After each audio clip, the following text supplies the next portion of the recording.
Thursday, December 16th, join ABC 27 at Hershey Park's Christmas Candy Lane for ABC 27 night. The first 300 kids to visit our booth will receive a Kid Care Photo ID kit. Plus, while you're there, register to win tickets to opening night of Sesame Street Live, Elmo's Coloring Book, January 6th, presented by ABC 27. 27 winners will win 4 tickets each, or order your tickets for opening night. ABC 27 night at Hershey Park's Christmas Candy Lane, December 16th. See you there. It's Regis and Kathy Lee. Look who's performing live. Bare Naked Ladies. I'm talking about the real thing, baby. No, Rage, the band Bare Naked Ladies sing their new hit. Plus, you could win $2,000 or more with Live's Millennium Trivia 2000. Just giving money away. And later this week, Tom Hanks, Jennifer Love Hewitt, and male gigolo Rob Schneider. Get it live. Tuesday at 9 on PBC 27.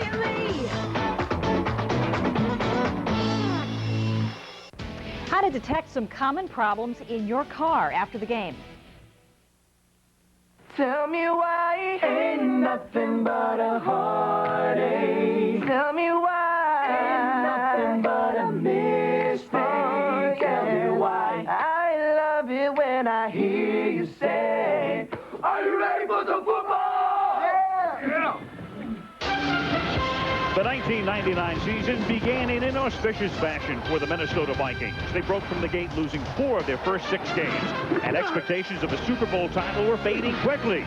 But Coach Dennis Green has been around the block long enough to know never to take anything for granted. We did not have a good start. When you coach for 28 years, you know that you have to expect anything, and we know it's going to be a tough go from the very first day of training camp. Then in came Jeff George at quarterback, and hopes were reignited. That's George, back to throw, back line of the end zone, touchdown. He flicks it back to George, going deep downfield, Carter leaping grab, touchdown. Jeff George has led the club to 5 straight wins and has the Vikings thinking about the Super Bowl again. It's nice to be back on track to where we came from 2-4, now to be 7-4. It feels really good, so we just need to keep it rolling. Tonight, Jeff George and company try to make it 6 in a row as the Minnesota Vikings face the Tampa Bay Buccaneers. A share of first place in the NFC Central is on the line tonight on ABC's Monday Night Football.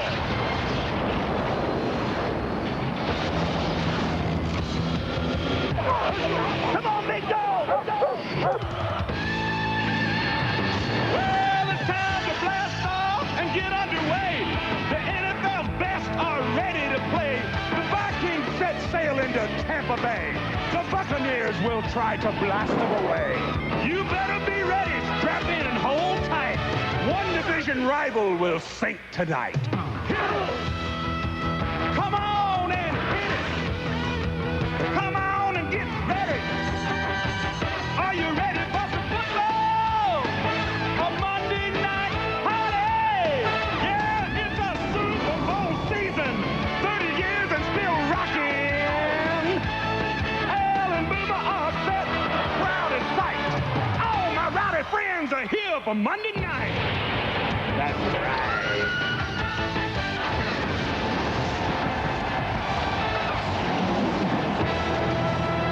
A very pleasant evening on Florida's Gulf Coast. Temperature in the mid-60s. Light rain this afternoon. Clear skies tonight. Raymond James Stadium sold out.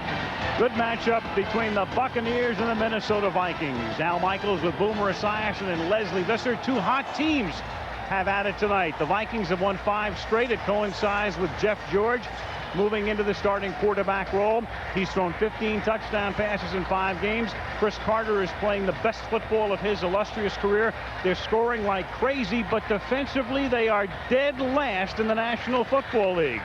Tampa Bay, in contrast, has the second best defense in the National Football League. They're having trouble scoring. They've lost Trent Dilfer probably for the season with a broken collarbone, and so Sean King, a 22-year-old who grew up across the bay in St. Petersburg, makes his NFL debut in, of all places, Monday Night Football in Tampa. Good matchup.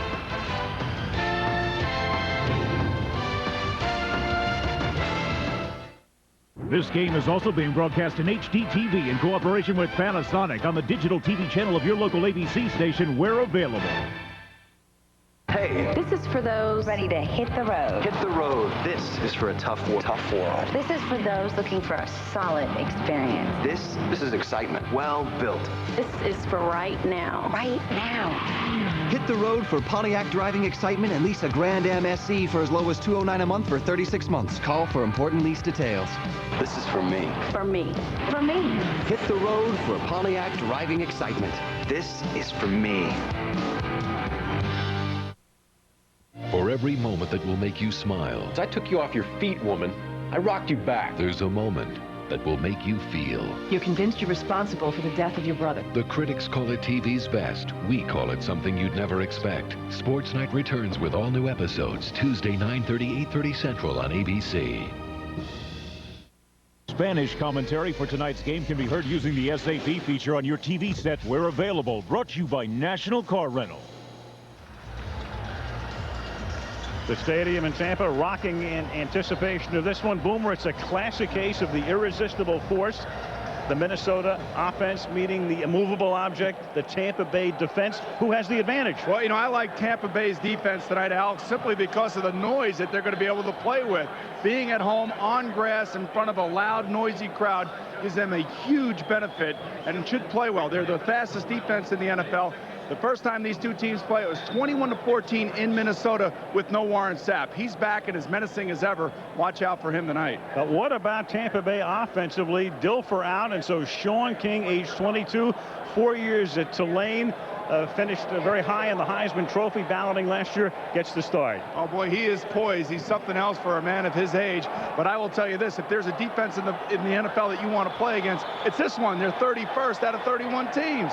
So look for Sean King to get up early, throw it deep, try to test those young corners of the Minnesota Vikings, especially in nickels down situations. If the Vikings cannot muster a pass rush on him, it could be a long night for this defense. Vikings have won 5 straight. Bucks have won 4 straight. The winner shares first place with Detroit in the NFC Central.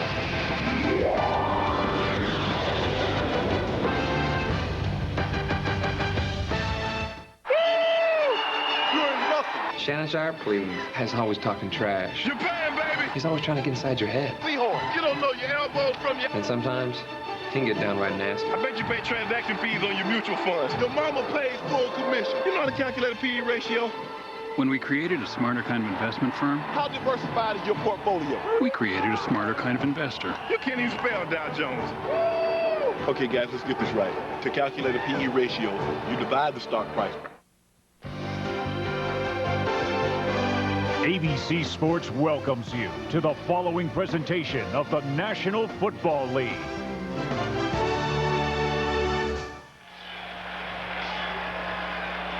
A few years back, Tony Dungy was an assistant under Dennis Green in Minnesota. Now in his 4th year as the Bucs head coach, and he's with Leslie Visser. Hi, Leslie. Hey, Alan Boomer. Well, as you guys know, Minnesota lost its only game in this field last year. Tony, we saw Dan Marino have a great rookie year, but not many do. What do you expect from Sean King? Well, Sean is a real poised young man. I think he's going to play great if we play well around him.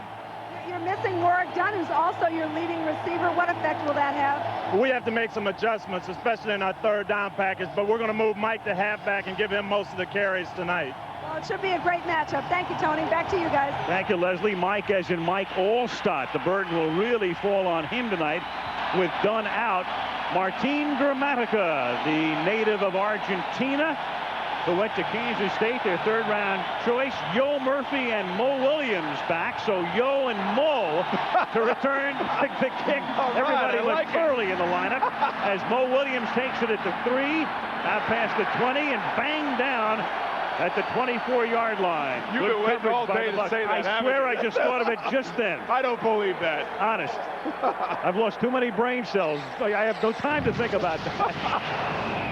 You've got Jeff George starting at quarterback with his 6th start since replacing Randall Cunningham in mid-October. And behind him, Robert Smith healthy again. Kleinsasser, the rookie, the blocking back. Moss and Carter outside. We'll see a lot of Jake Reed, and Glover is the tight end. Good lines. Stussy, the future Hall of Famer McDaniel, Christie, Dixon, and Stringer up front. Crowd is roaring. First down.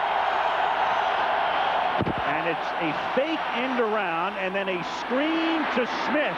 And Robert Smith with a big gainer skirting the sideline, and then finally he is forced out of bounds by Damian Robinson. So a very well-designed and well-executed opening play for Minnesota. Designed the key out. Ray Sherman, the offensive coordinator of the Minnesota Vikings, knows that this Tampa defense is going to be over-aggressive, especially here at home. He fakes a reverse, comes back with the screen, and you play against that aggressiveness, and you try to use that to your advantage. That's exactly what they did on that first play, and there is Ray Sherman. 34 yards, equaling the longest play given up by Tampa in either of their last two games. Robert Smith through the middle. Smith to the 38-yard line. Let's look at this Buck defense, number 2 in the National Football League. Jacksonville is number 1 at the moment. Ahanotu, Culpepper, the great Warren Sapp, and Steve White up front. The linebackers, Quarles, Nickerson in the middle, and Brooks having a fabulous season. The corners are Abraham and Barber, and the safeties are Lynch and Robinson. And each of those guys, Lynch and Robinson, missed some time in practice this week and were questionable coming into the weekend, but start tonight because of injury. 2nd down, 7. Leroy Horde has come into the game, spelling Smith. And it is intercepted by Donnie Abraham. And the crowd will really roar now. Touchdown, Tampa. What a play by Donnie Abraham coming on the corner blitz. Jeff George reads the blitz. He tries to throw it over him. And Abraham going up and making the catch for a 55-yard interception return. That's why this defense is so good. They score points. Oh, what a play. In the last 3 games, Abraham has intercepted 4 passes, and it's the second he's run back for a touchdown. Jeff George is reading Abraham the whole way. His wide receiver sees it. They point it out. They try to execute exactly what they're supposed to do. Abraham knows this, and he goes after the football and makes a terrific play. Now Martin Gramatica for the point after. Abraham, Martin, and you know the rest, and it's 7-0. Tampa taking the lead, 1:29 into the opening quarter at a raucous Raymond James Stadium.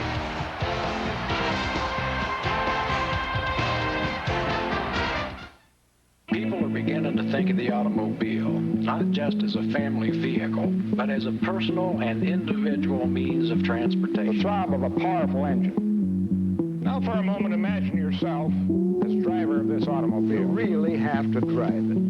At the Chrysler Proving Ground, give them an expressway and their drivers are willing. I think we've made the scenic back roads fun to drive. Or give them any country or suburban road, rough or smooth. They're the type of people who like the feel of a fine machine. Love to drive. The renowned engineers of Chrysler. A minimum of ornamentation and a minimum of chrome moldings. He's a regular firecracker. The sounds of nature sing their prettiest over the rich, throaty obligato of his engine. Even sheet metal can have a soul. And they give you back the romance of driving. And that is why these will never land on an ordinary car. And you find out what exceptional unity of man and machine has been achieved.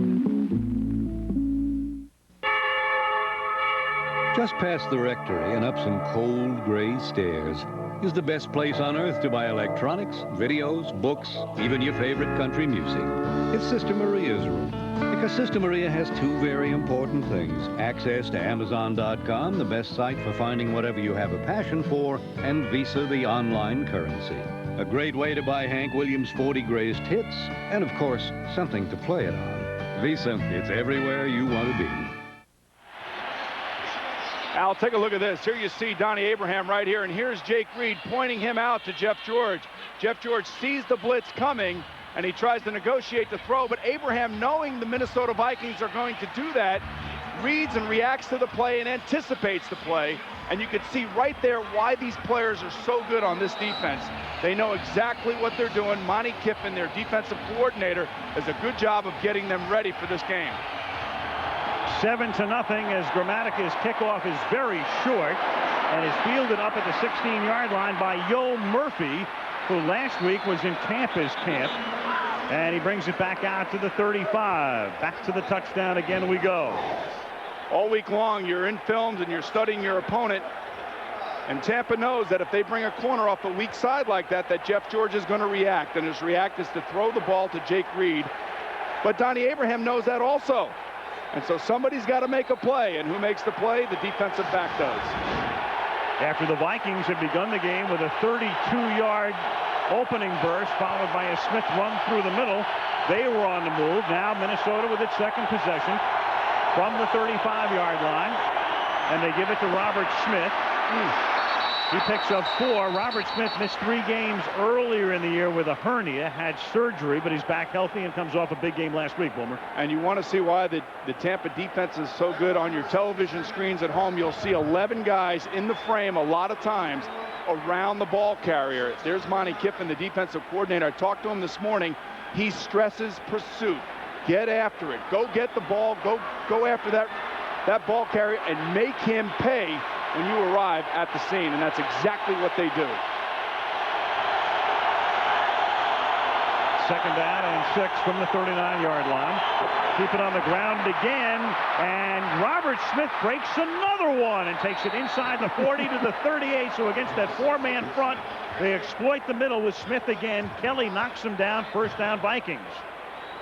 Kleinsasser leading the way with a block. He's the blocking back, a rookie out of North Dakota, their second pick. Take a look at the linebackers. There's Nickerson, 56, 55, Brooks in the middle. Kleinsasser takes Nickerson on, and Robert Smith follows his block. One of the things about Robert Smith is he is an extremely good vision back, meaning that he knows where to find those holes and make those cuts. Now they bring Horde in the game to spell him, and Leroy Horde, no slouch, lost the football, and it is Tampa Bay with Damian Robinson recovering. Oh.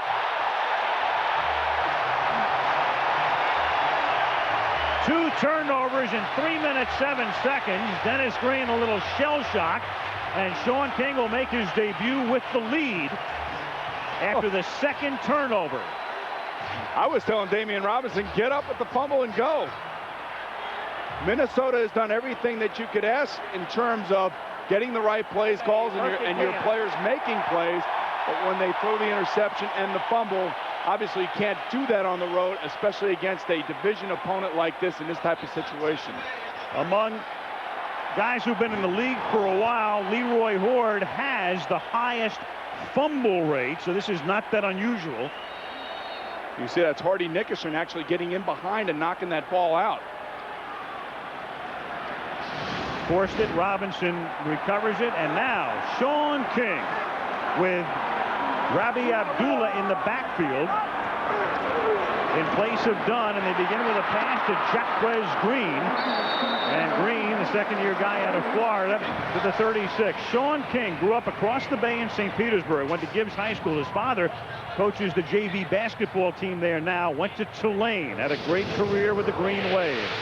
Picked in the second round. Abdullah and Allstott in the backfield. Green and Emmanuel the wideouts. Moore the tight end. Gruber, Doggins, Mayberry, Middleton, and Wunsch up front. Gruber in his 12th year. Mayberry the center in his 10th year. They're the rocks in the interior.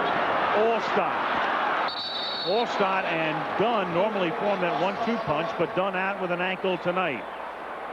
It'll be third down at about 4. Let's look at the Viking defense, ranked dead last in the league through yesterday's games. Randall, Ball, Williams, and Dolman up front. Chris had retired and then came back. Rudd, McDaniel, and Wong are the linebackers. In the secondary, the rookie Kenny Wright and Jimmy Hitchcock with Griffith and Thomas. A lot of missed tackles on this defense. Not pursuing like they should be pursuing. Talking to Coach Fazio before the game, the defensive coordinator, he said, you're going to see a different defense. I said, is that going to be because you're playing against one of the worst offenses, or are you going to do something different? Third down and 5, and it was a whistle before the snap, and it's procedure against false start against Tampa Bay. Prior to the snap, false start. Number 85 in the offense. 5-yard penalty, remains third down. Riddell Anthony, as you look at Trent Dilfer, who had been so durable in his career, and then last week the broken collarbone on a sack in the game at Seattle. Now, he told me today that it's the first game that he's actually missed due to injury. Now, this is a situation that you don't want your young quarterback in. 3rd and 10, big game on Monday night. A guy that hasn't really seen a lot of defenses in the NFL. Let's see how he handles this situation now. Out of the shotgun. Dave Moore in motion. Sets up in the slot. Here they come. King rolling against the green and looking and throws, and it's out of bounds.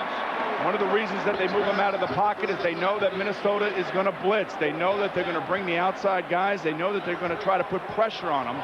They bring Dwayne Rudd, number 57. There he is. And they try to get Sean King out of the pocket and get him away from all of that stuff and reduce his reads to half the field. Not a bad thought by Mike Shula, their offensive coordinator. Just get your young quarterback who is mobile outside. Nobody's open. Just throw it away. Mark Royals, long career in his second tour of duty as the punter, second tour here in Tampa. Fielded by Yo Murphy, and Murphy is taken down at the 22. Hey, Yo, welcome back to Tampa Bay. And the Tampa Bay Bucks with the early lead, 7-0.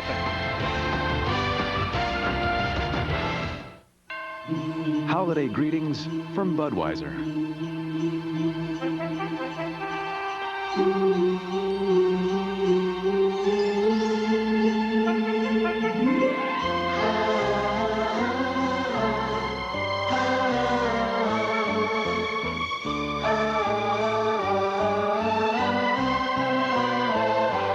From our family to yours, we wish you a very safe and happy holiday season. We've just routed a bullet train directly to your office. It'll be here in 20 seconds unless you pick the PC that'll reroute the train in time. Will you choose the PC with Intel Pentium 3 or the one with the new AMD Athlon processor? Many people don't know there's a faster PC processor than Pentium 3 at any clock speed. The new AMD Athlon processor. Now you chose wrong, Dave. Too bad you didn't know about the new AMD Athlon processor. Oh, that had to hurt, huh? The look? A cascade of gemstones set in golden hoops. Just $1.99 and the matching diamond earrings are free. The holiday jewelry sale at JCPenney. Which way, Rex? Right, I mean left! Look out! Ha-ha, we're here! Hurry to McDonald's to get your Disney and Pixar Toy Story 2 candy dispensers. Collect all 6. Where? Did somebody say McDonald's? Wednesday, Two Guys and a Girl is all new. Hooah! Or is that all nude? That's the stuff. Nope, it's all new. Two Guys and a Girl. See you Wednesday on ABC. Looking down into Raymond James Stadium, second year for this new facility. Where's this camera? Well, we have a helicopter and a blimp. We're shooting the blimp now. I like it. Bud 1 airship. We spare no expense on this show, Boomer. You know that. Craig Janoff, our director's got to love that. An extra camera. From the 23-yard line, Jeff George flips one out, and it's incomplete. That's Kleinsasser, who is the blocking back, the fullback. Second down and 10. Buccaneer defense on the first couple of Viking possessions. Jeff George throwing and Abraham picking it off and Donnie running it in for the 7-0 lead, and then the fumble by Leroy Horde. Robinson covering it, and with less than 6 minutes gone, already 2 turnovers as the Vikings try to get on track, and that's not a particularly good way to do it. Well, Boomer, when we saw the Vikings a month ago, we saw a lot of this. Todd Try to Stussy. snap. Number 73, the offense, false start. 5-yard penalty, remain second down. I can just imagine Todd Stussy right now saying, you know what, that Boomer's going to kill me again on Monday Night Football. Go do it. Well, I don't want to kill him. He didn't play well the last time we saw him against Dallas. He is a Pro Bowler. He's a guy that you expect more from. I know that it's a difficult place to hear, but as a tackle who's been a Pro Bowl tackle, you just can't do this. Like a lack of concentration. Second down and 15 from the 18-yard line. That is caught by Jake Reed. Good coverage, good tackle by Brian Kelly, their nickelback. Al, the key thing about defense in this league, it's about pursuing, it's about getting to the ball carrier. But when you're one-on-one, like Brian Kelly was just there, you have to make the tackle. They're sure tacklers. Tony Dungy and Monty Kiffin both stress this. And watch how he goes right for Jake Reed's legs. Does not let him get away. There's no going up top. They're going right after the belt. Tony Dungy now in his 4th year here. Leroy Horde is in the game in the backfield. Single back in this set. 3rd down and 11. And they set up the screen for Horde, and Leroy's able to break it past the 30, and he has a first down out of bounds at the 37-yard line. Damian Robinson was lucky that they didn't flag him right there for a hit out of bounds. Very close. But again, the Vikings are running plays, screens, fake reverses, draws that will work against a real pursuing defense, an overly aggressive defense, and that's where they're having their success right now. You see right here, Warren Sapp coming untouched. Now watch Horde as he gets to the sideline. Now he's out of bounds and gets hit. Very close. 14-yard gain on a 3rd and 11. From the 36-yard line, George pressured, sacked at the 28. It was Brad Culpepper, the small guy up front. He's 6'1" and 270. But he's the grunt of the bunch, Al. He's the guy that takes on the two-man double teams inside. And Warren Sapp is the guy. Look at the double team he's got to take on in there. Somebody's got to handle those guys, and then they let him go. Another lack of concentration, but Culpepper's the guy that's always going against double teams to free up Warren Sapp. It's nice to see the grunt get a little bit of the praise. The grunt has 3.5 sacks. Sapp has 10. Ahanotu has 6.5. Horde and John Henry Mills flank George out of the shotgun here. Over the middle, Horde makes the catch and gets wrestled down by Lynch up at the 32-yard line. John Lynch, very hard-hitting safety, and a guy very well known to Dennis Green. Lynch played at Stanford when Green was the head coach of the Cardinals. Did you know that he was a quarterback at one time, Al? I did. You'd never think that a guy that hits that hard could play quarterback, right? Where are you leading with this? I'm just telling you that we're tough guys. Quarterbacks are tough guys. You have to be tough to play, and he obviously couldn't do what a quarterback does, but he could actually hit better than we could. Gotcha. 3rd down and 13. 7.5 to go in the first quarter. George stepping up, a little flip. The Horde gets a nice block and then gets upended at the 49, but that's another first down. So Horde seeing a lot of action here. Randy Moss with a block to help spring him. Kelly knocks him down. First down, Vikes. Enhanced TV is online right now. You can get live up to the minute stats, play an interactive game. Also, there's trivia. Go to ESPN.com or NFL.com, and you can log on to Enhanced TV. Al, what I like about Jeff George right now, he's not forcing anything. He's taking the underneath stuff, and Leroy Horde is rewarding him by making first downs. Here comes the blitz again, and they see it back again. In the game, and that's knocked down, and that's Brian Kelly who almost pulled an Abraham.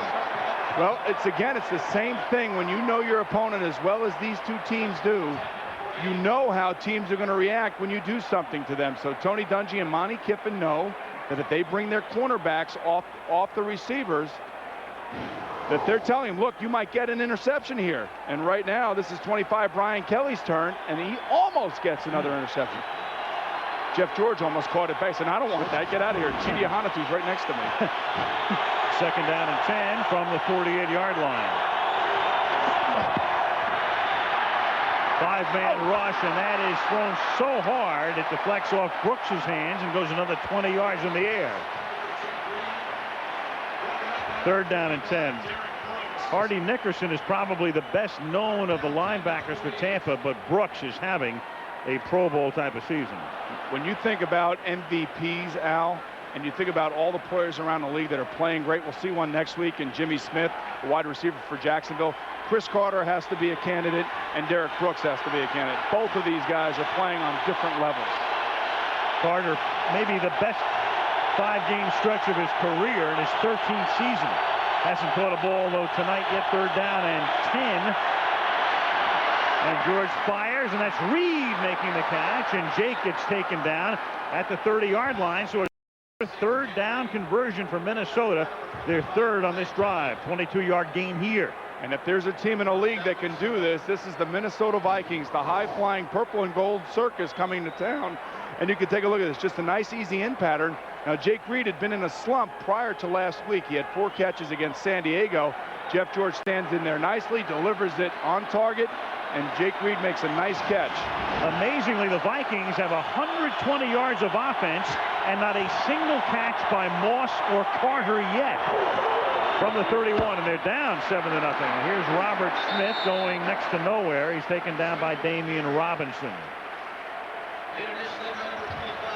The Vikings last year, 15-1, they only lost to Tampa, and then they were ambushed in the NFC Championship game by Atlanta. Ray Sherman came over.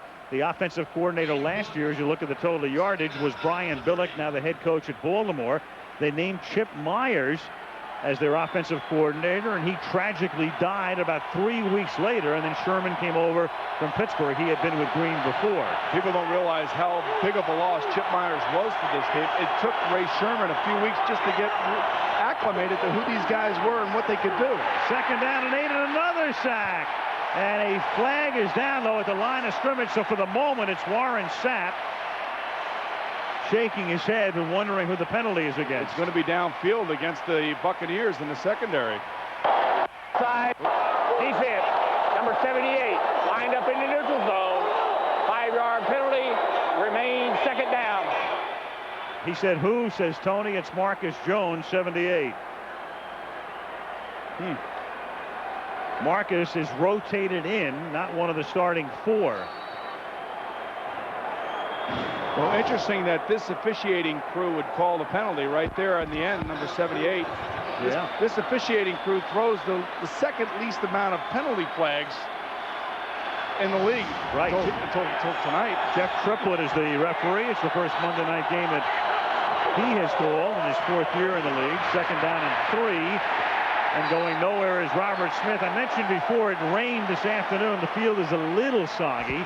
He couldn't get on track, and Nickerson and Sapp are there to knock him down. No, in talking to Monty Kiffin this morning, Al, we were asking him about his defense and what really gives them the relentless nature that they have, it seemingly on every play. He's talking about Hardy Nickerson, Derek Brooks, John Lynch, Warren Sapp, true professionals that play at a fever pitch in practice, let alone in a game. So they carry it to the practice field, to the game field. Third down and 6. Jeff George 3 times on this drive has converted on third down. Flags are down. George going for the end zone for Carter, and that's incomplete. Covering on the play was Donnie Abraham, and double covering was Damian Robinson. This has got to be on the defense, I would think. John Lynch blitzed and may have come across the line early. Well, let's... Illegal shift. Oh, I can't get these guys down, Al. I usually get these guys down. The rest of the players were still in motion. The penalty is declined. 4th down. That's Randy Moss. It looked to me like it was the defense when they were blitzing up the middle, but certainly a nice solid series right there for Tampa Bay, not allowing the Vikings to convert on third down. Now Gary Anderson on 4th down will attempt a field goal. His longest this season, only 40 yards. This will be from 46 yards. Mitch Berger to hold it. Mike Morris to snap it. Gone. And Anderson's kick heading for the upright and grazes it. No good. And with 3:49 left in the opening quarter, the Vikings have outgained Tampa Bay 119 yards to 5, but the Bucs lead it 7-0. So it's be in Tampa Bay, Al.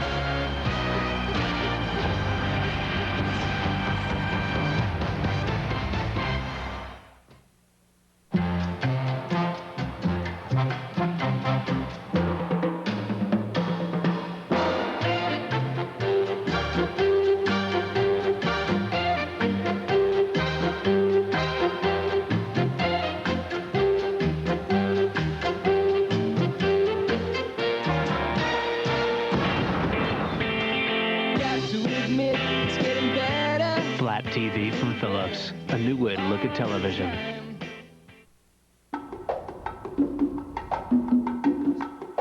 Choose your minivan from the most luxurious Chrysler Town & Country Limited to America's lowest priced Voyager. Voyager, named a Consumer's Digest Best Buy 11 years in a row. And maybe that's why more people choose from our family of minivans than any other. Now now, get $12.50 cash allowance on all Chrysler minivans or lease Voyager for $239 a month. What's this? Dear Mr. Claus, I've been very good this year, as you can tell by the enclosed calendar. In fact, my episodes of Kind Acts have risen 68%. With that, please find me an enclosed gift guide, as well as blueprints of a roof and chimney.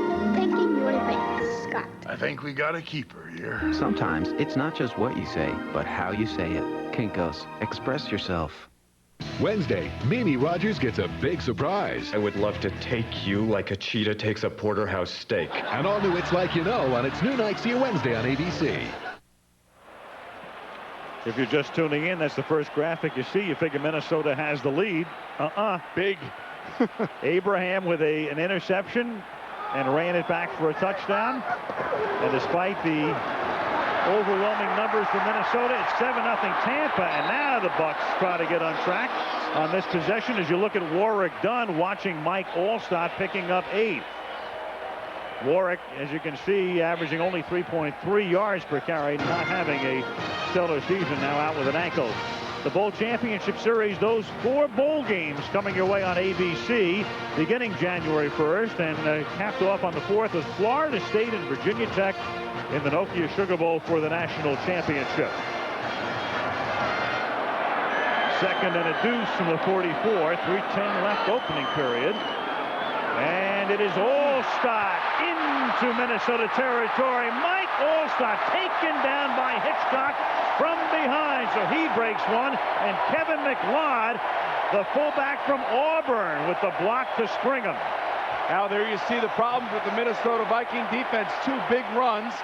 Guys are not holding the point of attack, and they're running right through holes that you could run through, Al. Take a look at this. Watch McLeod lead right through. Everybody gets washed down. There's nobody covering that gap out there. You can't leave 37 Jimmy Hitchcock by himself on 3 players. 30-yard carry for Allstott. And this is caught by Jaquez Green, and he takes it to the 17-yard line. Green picked in the 2nd round last year out of Florida. Sean King grew up in St. Petersburg, across the bay. Went to Gibbs High School, and there's a shot of him at the age of 6. He hasn't gotten much bigger than that. Gibbs High School in St. Pete. He played, as you look at his shot from the 1995 yearbook, and then it was on to Tulane. He wanted to go to Florida State, and Bobby Bowden never offered him a visit. What is Bobby thinking about? 2nd and 1. Here's Allstott, and he rumbles down to the 10-yard line. Well, we know what Bobby's thinking about. He's thinking about Virginia Tech right now, right? Right now. He's been well served at a few positions in his career. He really has. And when you watch Sean King, when you watch him throw the ball, he's only thrown 2 passes tonight, attempted 2 passes. Both been short. Mike Shula's just trying to get him into the game. The one pass that he did not complete was on the sideline. But he has remarkable poise for a kid that's 22 years old, and he expects to win. That's all he knows. He was 12-0 at Tulane last year.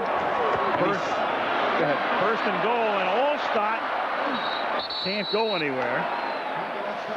The Bucs this year, 8 goal-to-go situations, and they've scored touchdowns on only 3 of them. Monday Night Football brought to you by Jeep Grand Cherokee with legendary off-road capability. The St. Paul Companies, property and liability insurance for business without question to St. Paul. Phillips, technology that's making life a little better all the time. And Budweiser, the beer with the fresh, clean taste that's never filling. I was saying that Sean King actually set the passer rating mark last year in the NCAA all time. At Tulane. Yep. 2nd down and goal, throwing over the middle. That is caught by Bert Emanuel, who's been hurt all year, and Bert's only made 11 catches, and Dwayne Rudd stops him at the 6. And when you see Sean King, you can see right there, 183.3. Now, I don't know what that efficiency rating means, but it is the equivalent to 128. I don't even know what that means in the NFL. I don't know what it means either. But I'm just saying it's really good. But it is. It's the best of all time. So it's really good. And Dungy's watched a good quarter for the Bucs, who lead at 7-0, end of 1. And Monday Night Football from lively Tampa returns after this message and a word from our ABC station.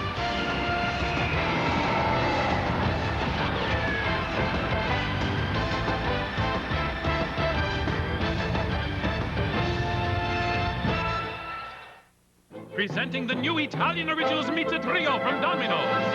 Tender prosciutto, Italian sausage, tender prosciutto, spicy pepperoni. new pizza trio, $10.99, $10.99, $10.99. New Domino's Italian Originals Pizza Trio. Prosciutto ham, Italian sausage, and spicy pepperoni. So much amore delivered hot for only $10.99.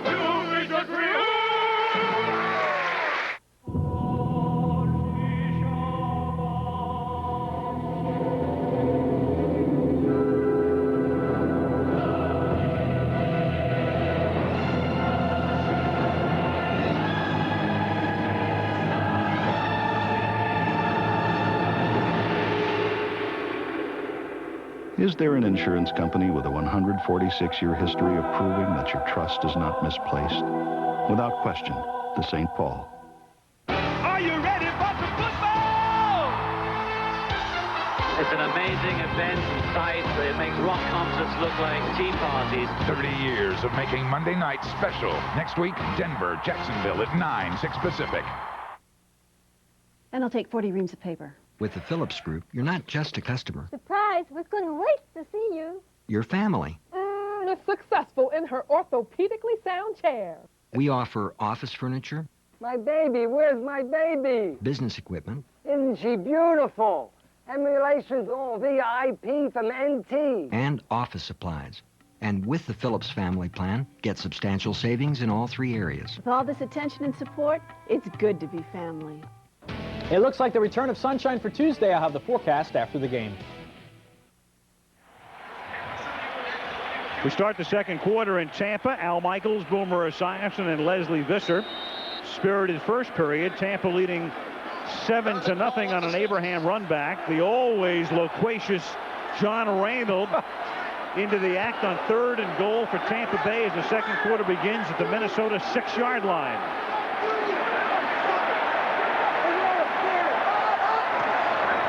King checking off and in the pocket, taking off, and Sean can only get to the 2-yard line. Kylie Wong dumps him there, and they'll have to settle for a field goal attempt. And Al, you saw Sean King signaling out to his wide receivers. That's the poise that is unexpected from a young quarterback like Sean King. He's making audibles. He's signaling outside. He showed the poise. He didn't force anything.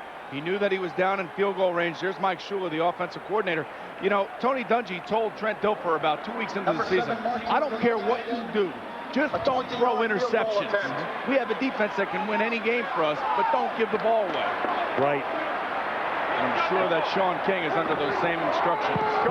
20-yard attempt by Martin Gramatica, and the rookie from Kansas State bangs it through after King leads them down the field. Early second quarter, Tampa Bay 10, Minnesota nothing.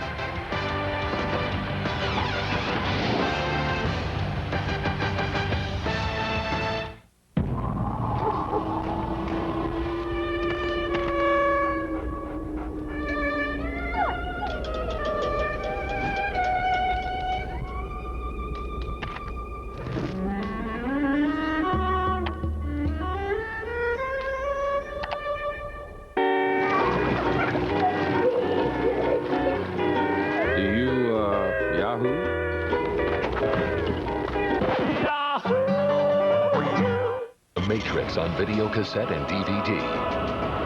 Free your mind. What you couldn't believe at the movies now comes home. It's the movie critics call a virtual masterpiece. Buy or rent it today.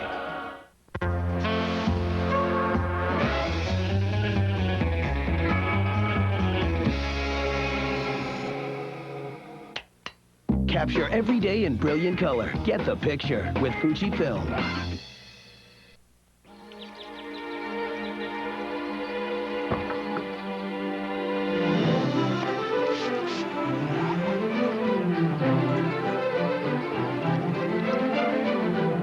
Luxurious Jeep Grand Cherokee.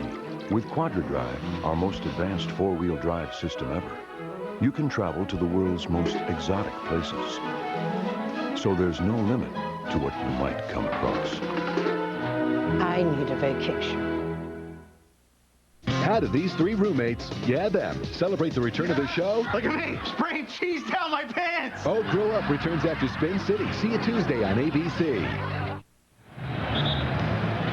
Looking down from the Bud 1 airship hovering high above Raymond James Stadium, which is next door to where the old Tampa Stadium used to be. This facility built and opened last year here in Tampa, and it's beautiful. And right next to Legends Field, the spring training park of the New York Yankees. The Yankees. Gulf Coast here in Florida for years and years, home to many teams in Major League Baseball spring training. And Yo Murphy and Mo Williams are back to receive the kick from Martin Gramatica.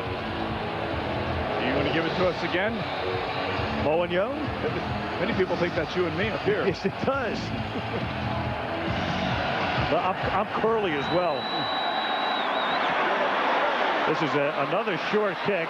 One hopped at the 17-yard line by Yo Murphy.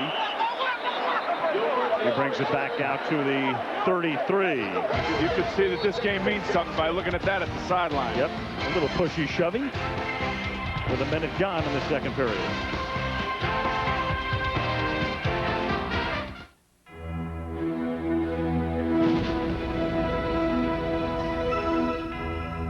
As America's first choice in beer during the past century, we invite you to toast the new millennium with the same clean, crisp taste you've always enjoyed. Budweiser. Now in limited edition Millennium Magnums, bottles, and cans. Now, as always, this Bud's for you.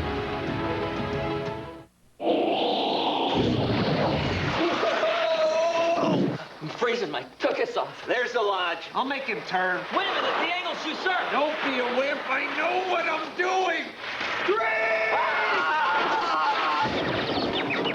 Nice job. Now we're gonna have to call his parents. We'll use 1-800-COLLECT. Save him a buck or two. 1-800-COLLECT. Now you're being logical. Poor baby. Aww. Nice cast. Hi, Mom. Use your head. 1-800-COLLECT. Save a buck or two. Or three.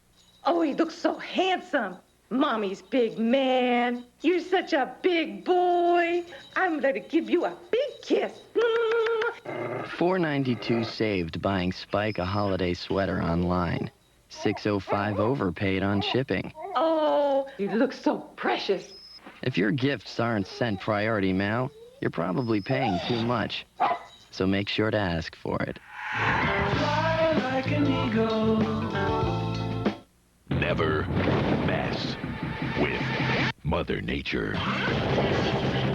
She's totally out of control. All new ABC Thursday at 9, 8 Central.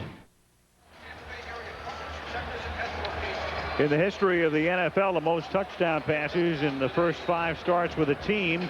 Interestingly, both guys setting the mark this year. Kurt Warner with the Rams in his first 5 starts, and Jeff George, who's made the last 5 starts for the Minnesota Vikings. 15-5, and Robert Smith spins his way to nowhere, undercut by Warren Sapp, no gain. Al, one of the things that the defense does for Tampa is they move their defensive line around all the time. They move them inside, outside, they slant, they try to hit the seams, they create levels for the offensive linemen, and an offensive line has to stay on the same level as to not have crevices for those defensive linemen to get through, and you just saw Warren Sapp do just that. Warren Sapp, and you mentioned it at the outset, Boomer, he was not in the lineup in their first game this season, the two teams meeting in Minnesota, and it probably was the difference, 21-14, and Randy Moss finally gets into the act as he makes the catch at the 47-yard line. And when you look at the Vikings with Moss and with Carter and with Reed and with Robert Smith and Jeff George playing the way he is, I think offensively they're playing as well as they did last year when they set all kinds of offensive records. And the only thing now is that they're not scoring points. And talking to Chris Dolman before the game, the defensive end for the Vikings, he said, you know what, we're not concerned about all the yards we're giving up.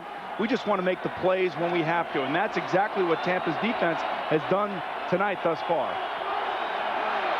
12:50 left in the first half, 10-0. The Bucs on top, first down Minnesota from the 47-yard line. Pump fake, and he goes the other way with a great arm, and it's off the fingertips of Moss. And Damian Robinson covering must have thought, no way does Randy drop this one. What a missile by Jeff George. And when you watch Jeff George, you watch him, and he has the mechanics that are awful. And he says that he attributes that because when he was a kid, he used to play shortstop. And when you watch Ray Ordonez of the New York Mets, the way he plays shortstop, there's Red McCombs, the owner of the Minnesota Vikings. Next Look to at George this. Steinbrenner, by the way. Right. But when you watch a great shortstop like an Ozzie Smith or a Ray Ordonez or a Derek Jeter, sometimes they're not in the greatest throwing mode. They just get the ball there. And that's why Jeff George tends to throw it like he's a shortstop sometimes. 2nd and 10 on a draw. Robert Smith to the 45. Chidi Ahanatu made the tackle. And all the years I worked with Frank Gifford, and Frank, I think, saw a little bit of football in his time. He said that Jeff George had the best arm he ever saw. Period. Well, I wouldn't disagree with him. And when you watch his release, it's so quick. And watch, he's backing up, he's moving. The ball's down around his waist. There's nothing pretty about that other than the fact that he knows where he can get it to, and he gets it there accurately. 3rd and 2 from the 45-yard line. And they stack the left side. Culpepper nearly jumps, but got back, no flag. And that is incomplete at the 41. Blanket coverage by Nickerson, but a flag comes down. He blanketed him illegally. Jake Reed, the intended receiver. And they're going to call interference on Hardy Nickerson. Now, the interesting thing about when you're playing the Tampa Bay Buccaneers, Al. Defense, number 56. Ball will be placed in the spot of the foul. 1st and 10. When you catch the ball, you're going to get hit. And you watch this here, and you ask me, you answer this for me. Is this interference or not? I don't think so. Very close call. I mean, is he there before the ball gets there is the question. No, well, that's not interference. I'm sorry, that's not interference. High goes to the runner. Smith. Yard and a half, maybe 2 to the 38, tackled by the ever-active Damian Robinson. But I was going to tell you, playing against this defense, you just have to continue to battle. They're going to make some plays against you, but you will have opportunities, and when those opportunities present themselves, that's when you have to make the play. Now, Randy Moss didn't make the play, but certainly you could see the plays are there. 2nd and 8. There is Jeff George, 37 and 70 in his career at Indianapolis, Atlanta, and Oakland coming into this year, and a perfect 5-0 as a Vike. From the 38, the fake, and Reed, and he breaks the first tackle and the second, and then pays the price, gets crunched at the 32-yard line. Donnie Abraham, the first guy to get there, and the second guy to get there was John Lynch. About 2.5 yards shy of the first down. Alshabon Singleton was there as well, and I'm telling you, you catch a ball against these guys, watch out. There's Donnie Abraham, he doesn't make it. Here comes Singleton, he doesn't make it. And there comes Lynch, and back comes Abraham. That's the type of defense you want. You want guys flying to the football like that. I'm all jacked up playing up here. I might hit you around. Listen, don't do that now. 3rd down and 2. It's a long 2. From the 32-yard line as George throws, and flag comes in. Reed couldn't make the catch. Good coverage that time. Ronde Barber got an arm on it. I think they're going to call Ronde Barber on this as well. He's been holding him past 5 yards. Prior to the pass. Holding. Defense. Number 20. 5-yard penalty. Automatic first down. It is. So a little bit over aggressive at the line of scrimmage. You can hit him up until 5 yards, but after that you got to let him go. And Ronde Barber was grabbing on to Chris Carter. That's actually Jake Reed, it looks like. There's Carter. There goes Jake. It's Jake Reed right there. And Ronde was holding him. Yep. Ronde, the twin brother of the Giants' Tiki Barber. First down at the 27-yard line. Robert Smith taken down from behind by Hardy Nickerson. And Smith reaching for his left hamstring. He has been oft injured in his career. This year, the hernia. So every time Robert reaches for something, Denny Green puts his heart in his throat. The Tampa Bay defense, talking about them tonight, they have not allowed a touchdown on the last 58 drives that the opponents have started at or inside the 40-yard line. And this would be one such drive, this one commencing at the 33, 2nd down and 8. from the 25. George buying time for Moss in the end zone. Underthrows it, picked off by Donnie Abraham. And what a hit by Damian Robinson as he makes the catch. Yep. They're just out there trying to hit people. Donnie Abraham with 5 interceptions now in the last 3 games. A touchdown tonight, 2 picks, 3 turnovers. And Green can only shake his head. It's been that kind of start for the Vikings. 10-0 Tampa, and the Bucs have the ball.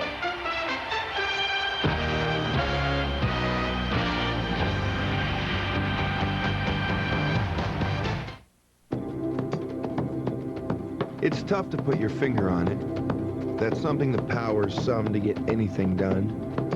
But when somebody's got this kind of drive, you'll know. Just look at their truck.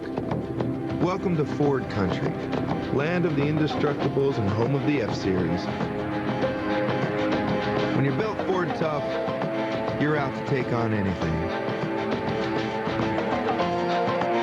Just bring it on.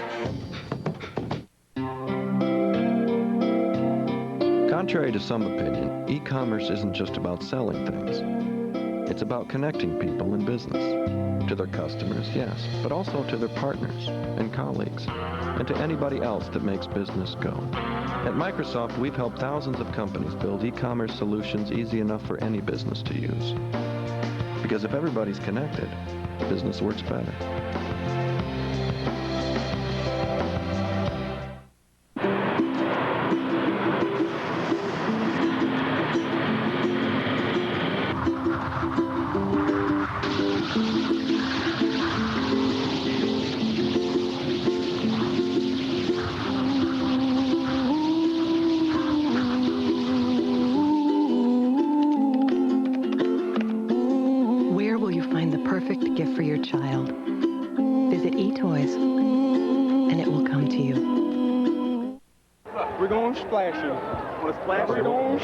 Who's got the water cooler?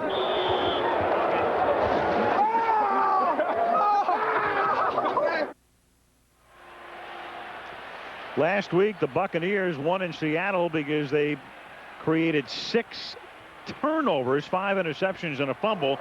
Tonight, they already have 3. And from the 20-yard line, it's a little swing from King out to Robbie Abdullah, who's getting in some action tonight in the absence of the injured Warwick Dunn. We were talking to Denny Green last night. We were asking him about Sean King. How do you defend him? What are you worried about? He said, I'm not really worried about Sean King. What I'm worried about is the 4 fastest wide receivers on a given roster in the NFL, and that's what the Buccaneers have. I would like to see them go downfield, and let's see how Sean King can throw, how far he can throw it, and let either Jacques Green, Riedel Anthony, or Bert Emanuel come down with it. Sooner or later, you would think, and he has a 10-0 cushion right now, 2nd down and 7. But to the ground they go, and they create a little bit of a hole for Allstott, who takes it to the 27, 3rd and 3, and we go to Leslie Visser. Leslie? Al, as you know, last week, Tampa Bay ran a play called K5Z corner against Seattle in the 3rd quarter, and it might have ended Trent Dilfer's season. Trent, first, how are you, and might you return this season? Well, I'm getting better. I hope to return. All I can do right now is rest, and hopefully I'll get back into the playoffs.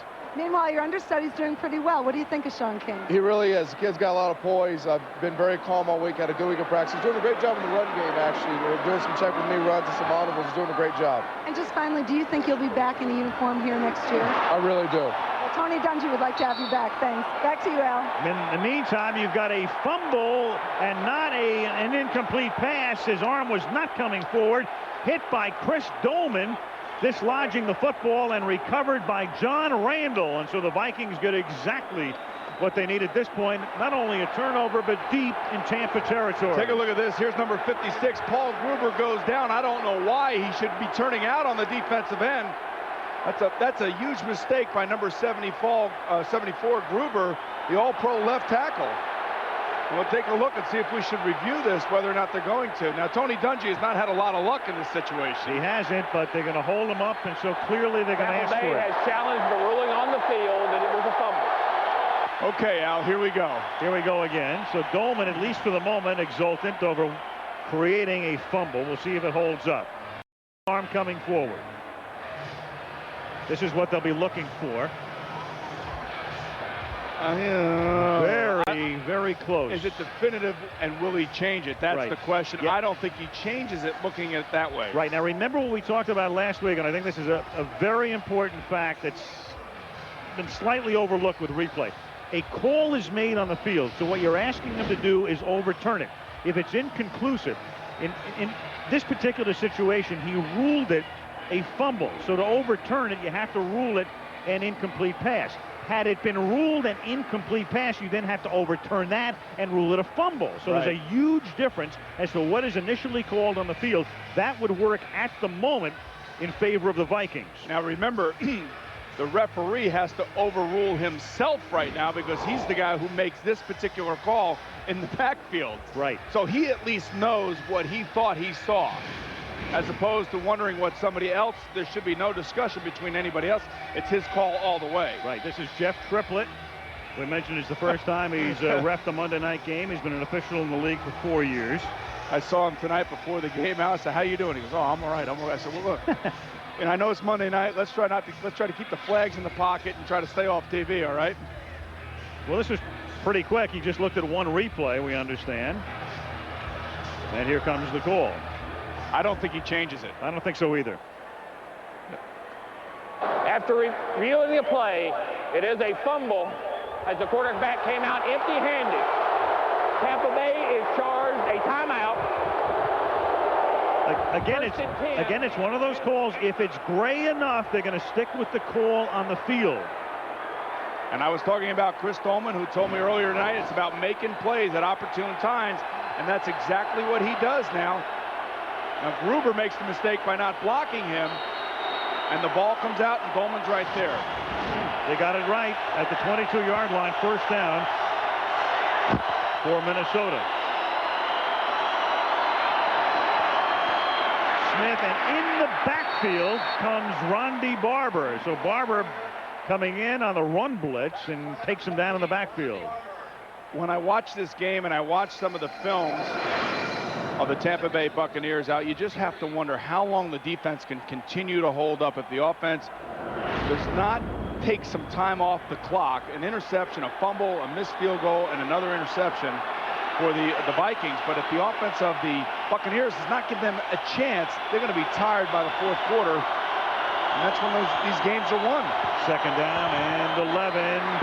The protection, the swing, and that is Andrew Glover making the catch, the tight end. He is taken down by Kelly, his first catch of the night.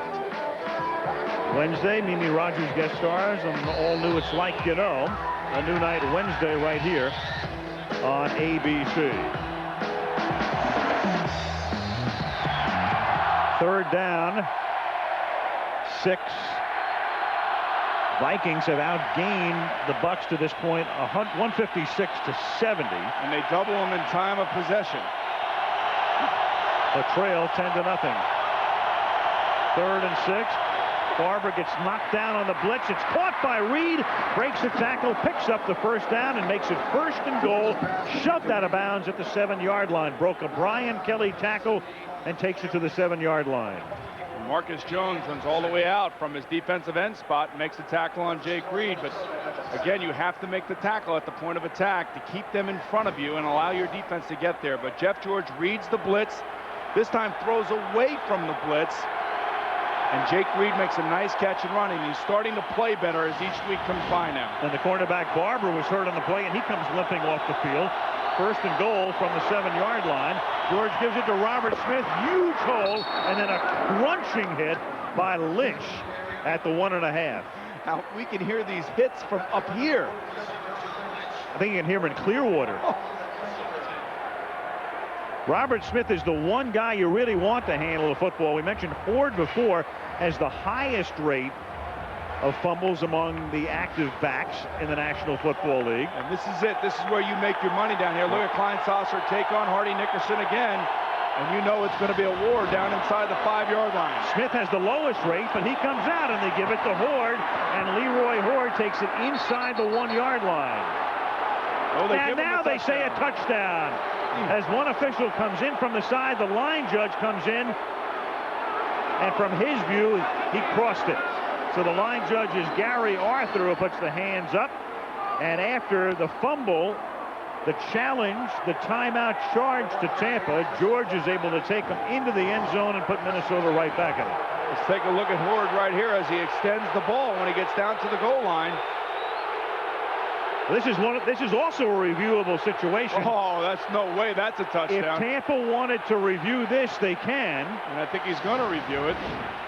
He's been beeping this referee since he came out of the locker room. Triplett getting buzzed, in a manner of speaking. I like the way the Triplett's handling the game, though. He runs over, he's decisive, he's making the calls. Tampa Bay has challenged the ruling on the field, and it is a touchdown. Well, there's Red McCombs, who bought the team last year. A look from the goal line. The camera's right on the goal line. And this is definitive, Al. There's no question that this is not a touchdown. Let's take a look here. Tell me where that's a touchdown. Well, he appears to have his forward progress stopped, and then he puts the ball over the goal line. Malcolm Glazer, there's the Glazer family. Malcolm, the father, on the left in the front row. Here's the ball right there. Actually, that circle's not very good, Al. How about this? Here it is, right circle. There. Yep. I don't know. Now that's in the line there. At that point, it's a touchdown. I mean, the question is, was forward progress? Hey, can the referee see my telestrator? I don't think so. If they whistled it dead before that point is the question. So Tampa gets 2 challenges for the entire game, and this is it. So unless he has me telestrate and he's overturning it. If they overturn it, that's the end of the challenges. You like the way I'm telestrating? By the way, you have such a steady hand, Boomer. So they have that thing on ESPN. Joe Theismann uses that super straighter thing. We don't have that. No, but I think I have a better drawing hand than you have. A regular Crayola. I can't believe it. I mean, I don't know how you ever threw an interception. I mean, it's so. None of those interceptions were ever my fault, by the way. You are the Renoir of the telestrator.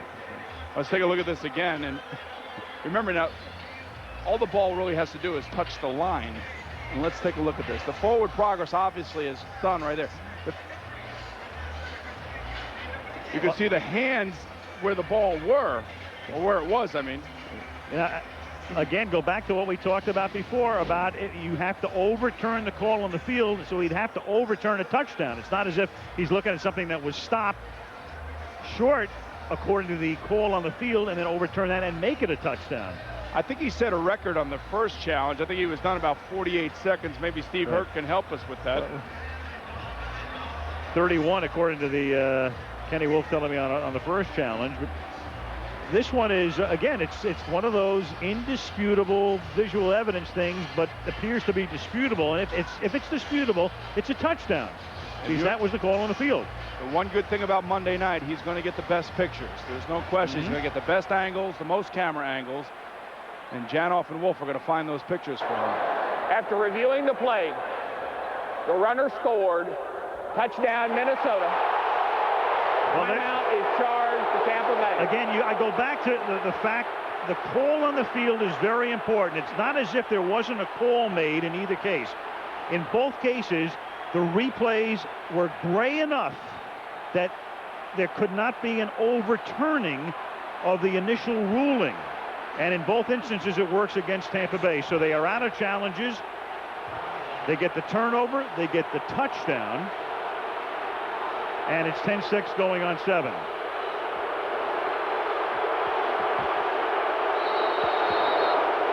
Well, give Jeff Triplett, the official, a lot of credit for handling it quickly and decisively and making the proper decisions, Al. Here is Anderson for the point after, and that is good. And so that's about as bad a series as a team can have. A turnover, lose both challenges, give up a touchdown, 10-7.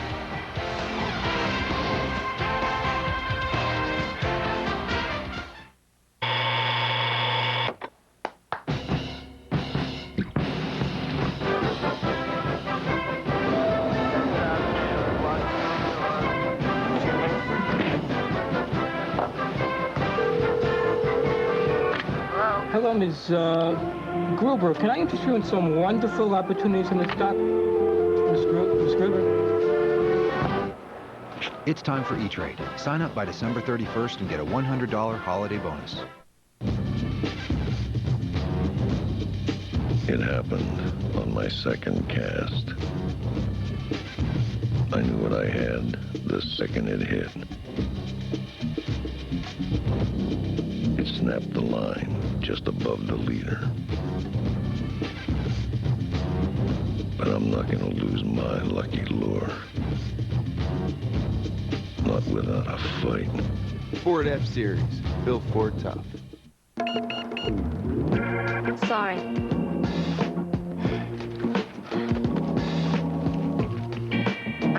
Not enough.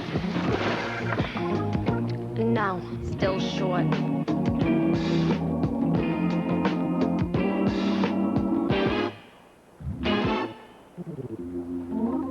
For the great taste that will fill you up and never let you down. Paper or plastic? Paper. Make it a Bud Light. Guys, need a receipt? Wednesday. Think this only happens in the movies? Shocking hidden camera video captures desperate people making deadly agreements. Murder for Hire, 2020 Wednesday. Reminder, Enhanced TV is online right now with Monday Night Football, up to the minute stats, an interactive game and trivia, all available when you go to ESPN.com or NFL.com and log on to Enhanced TV. Riddell Anthony is back to receive the kick at the 1-yard line. Anthony brings it back to the 21 after the Berger kickoff. 5:42 left in the first half in Tampa. Lots of action and a 3-point Buck lead.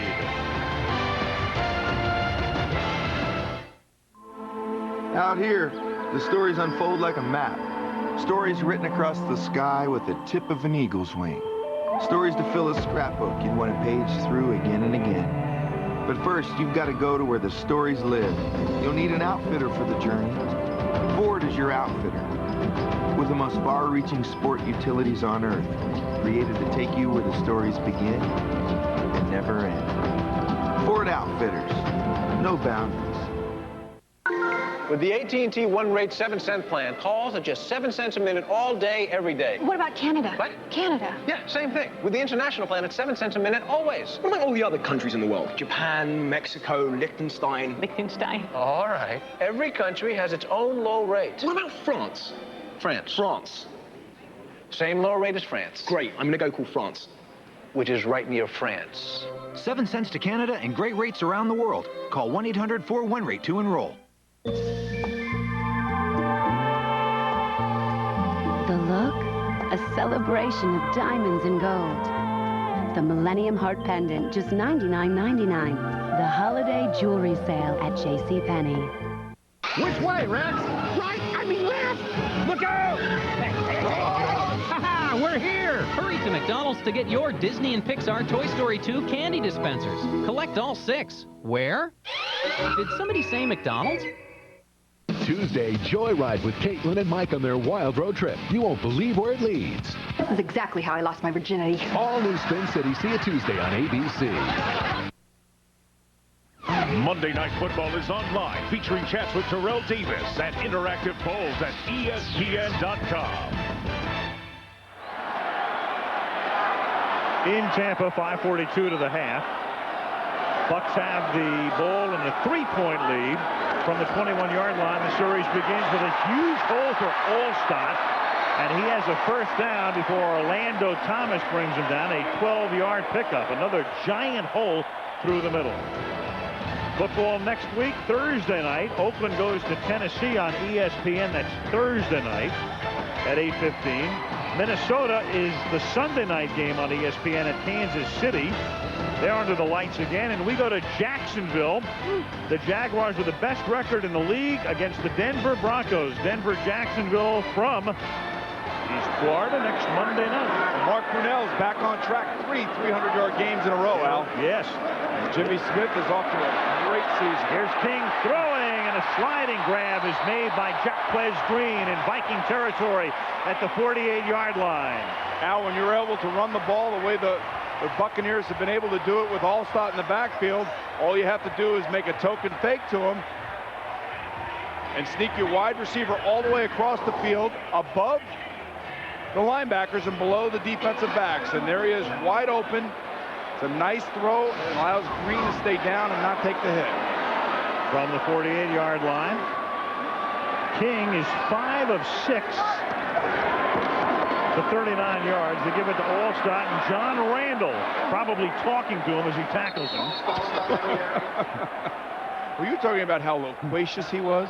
Warren Sapp actually told Leslie Visser that he is even more loquacious than John Randall because he speaks in full sentences. Well, here is John Randall. I don't know why they have him out at end. I guess they feel like he's a better pass rusher out there. But like Warren Sapp, when you have a guy like him that is so tenacious, if you can put him inside the middle of your defense, he can take 2 guys on and he can create all kinds of havoc in the backfield. I personally think he's a better defensive tackle, but then again, I'm a quarterback, not a defensive line coach. You're a broadcaster. 2nd and 12, and that's tipped incomplete. Oh, that's right. I forgot. That's right. Loquacious, it's a very good word. Sapp obviously speaking with subjects and predicates, and I suppose Randall just speaks in ellipses. Well, the thing that they say is that John Randall's screaming so much and so quickly that it's hard to understand what he's saying. King making his start. Look at the rookie quarterbacks who made their first start on Monday Night Football. None since the strike of 1987. That guy owns a pizza parlor in Long Island, I think. Cochicha for the Giants. He was the only guy who won his first start of those 12.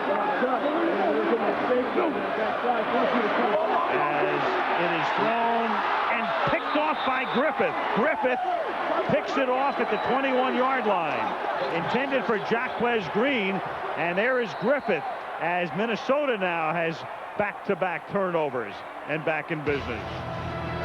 So King fumbles on the last series, has this one picked here, and the Vikings have the ball down by 3.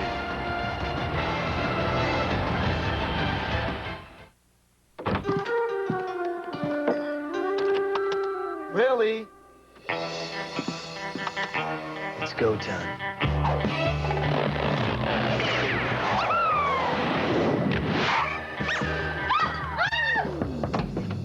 Hey.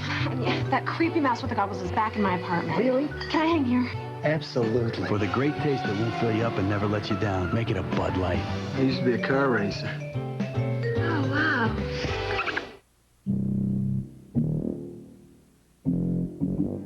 A pile of 100-year-old bricks might look like rubble to some. But I knew what they'd been through.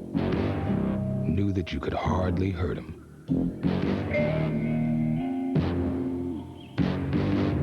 And that bricks with a history like that was strong enough to stand again. Ford F-Series Super Duty. Built Ford tough. Good morning, Mr. Schwab. Morning.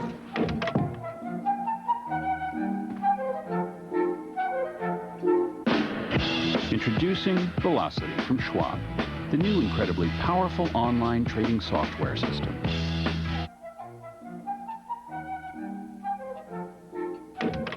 With the power to place multiple orders at one time, it's fast and smart. And, if you'll pardon the expression, cool.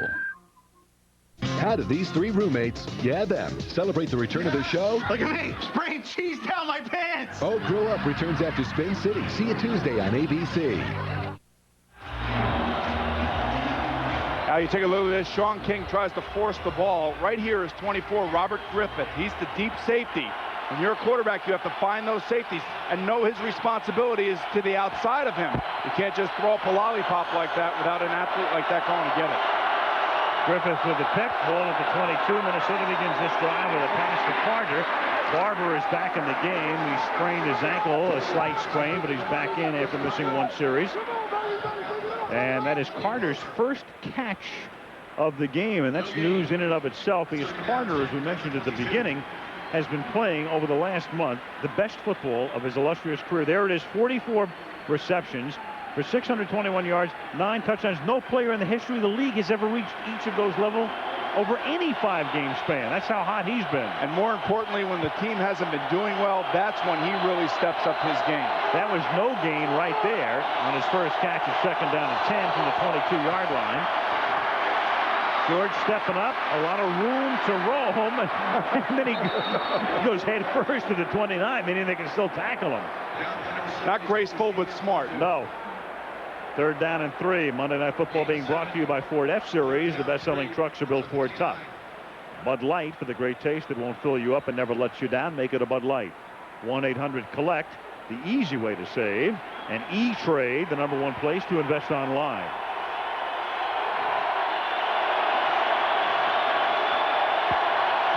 Ford in the game. In the backfield on 3rd down and 3. Stacking Moss and Reed to the left. George comes the other way to Carter. And Chris makes the catch up at the 33-yard line and just enough for the 1st down, covered by Brooks and Abraham. And that's why he's so smart out. He knows where the 1st down markers are. He takes his time coming off the line of scrimmage. He sets up Abraham. George delivers a strike, and then he reaches out for the 1st down. 1st down at the 33 at the 2-minute warning in Florida. Tampa Bay 10, Minnesota 7.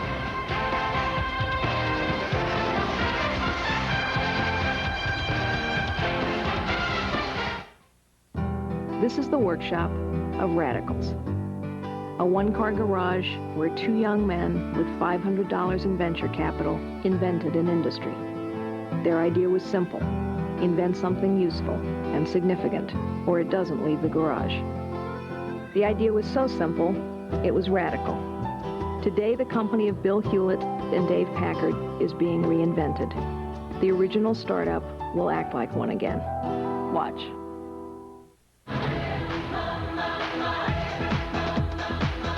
Introducing the new AccuView 2 contact lens. So natural, it feels like you're wearing nothing at all. For a free trial pair, call us or visit your eye care professional.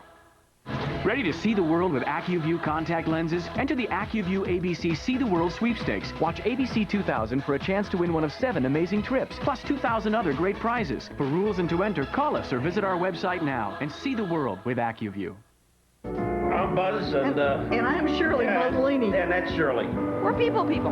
We switched the autos to State Farm because I was tired of punching numbers. We dialed a 1-800 number, hit an asterisk, hit a pound sign, and never did know who we were talking to. They don't have to hit a pound sign to talk to me. When I need to call my agent at State Farm, he knows who I am and I know who he is. I can talk to Gary like a friend. I even insure their golf cart.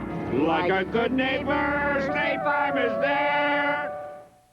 For every moment that will make you smile, there's a moment that will make you feel. Emmy-winning Sports Night returns with all new episodes Tuesday 9:30, 8:30 Central on ABC. Above Raymond James Stadium, the Bud 1 airship looking down tonight. Big crowd, sold out. Mike Allstott doing double duty. How much can the defense take?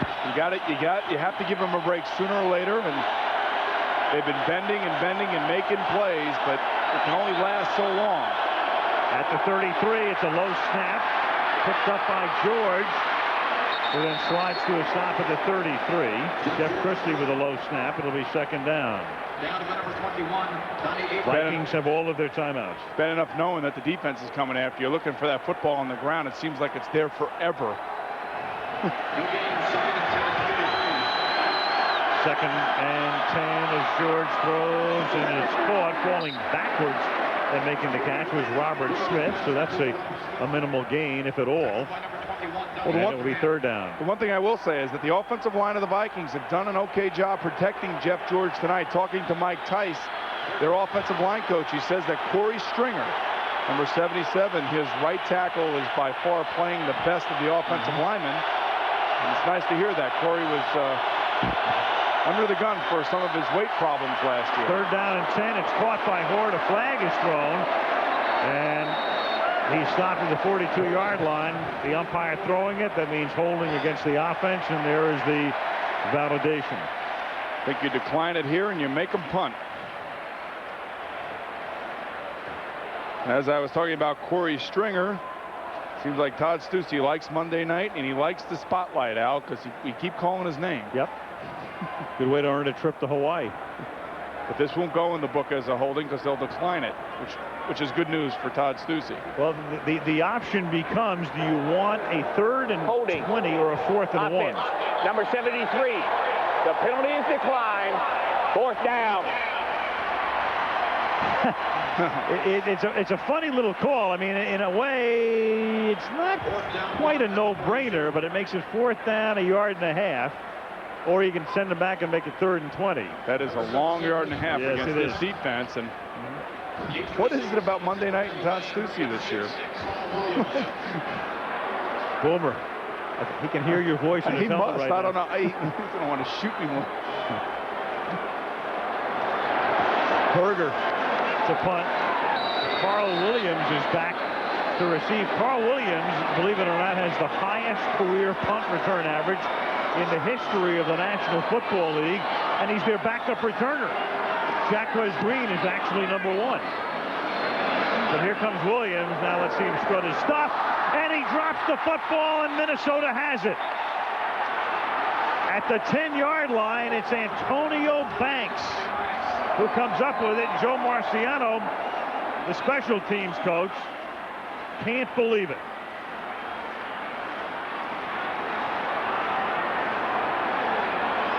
Well, Tony Dungy was singing the praise of Carl Williams to us last night. You can see right there that his feet slip out from under him. You have to get underneath the football, set yourself, make the catch. And Williams was in bad shape right there. That ball went right through his hands. Tony Dungy will tell you that just don't turn the ball over. We can win the game with our defense. He had 5 fumbles on punts his first 2 years in the league, but hadn't fumbled in the last 2. Now in less than a minute, and all of their timeouts, the Vikings at the 10.5. Here's Jeff George reading the defense and audibling down here, trying to get to a play that he thinks gives him the best chance to get into the end zone. Robert Smith takes it down to the 4-yard line. They tackled it inbounds. Brian Kelly makes the stop, and now Minnesota takes the timeout with 47 seconds left. Ball inside the 5, 2nd down when we come back.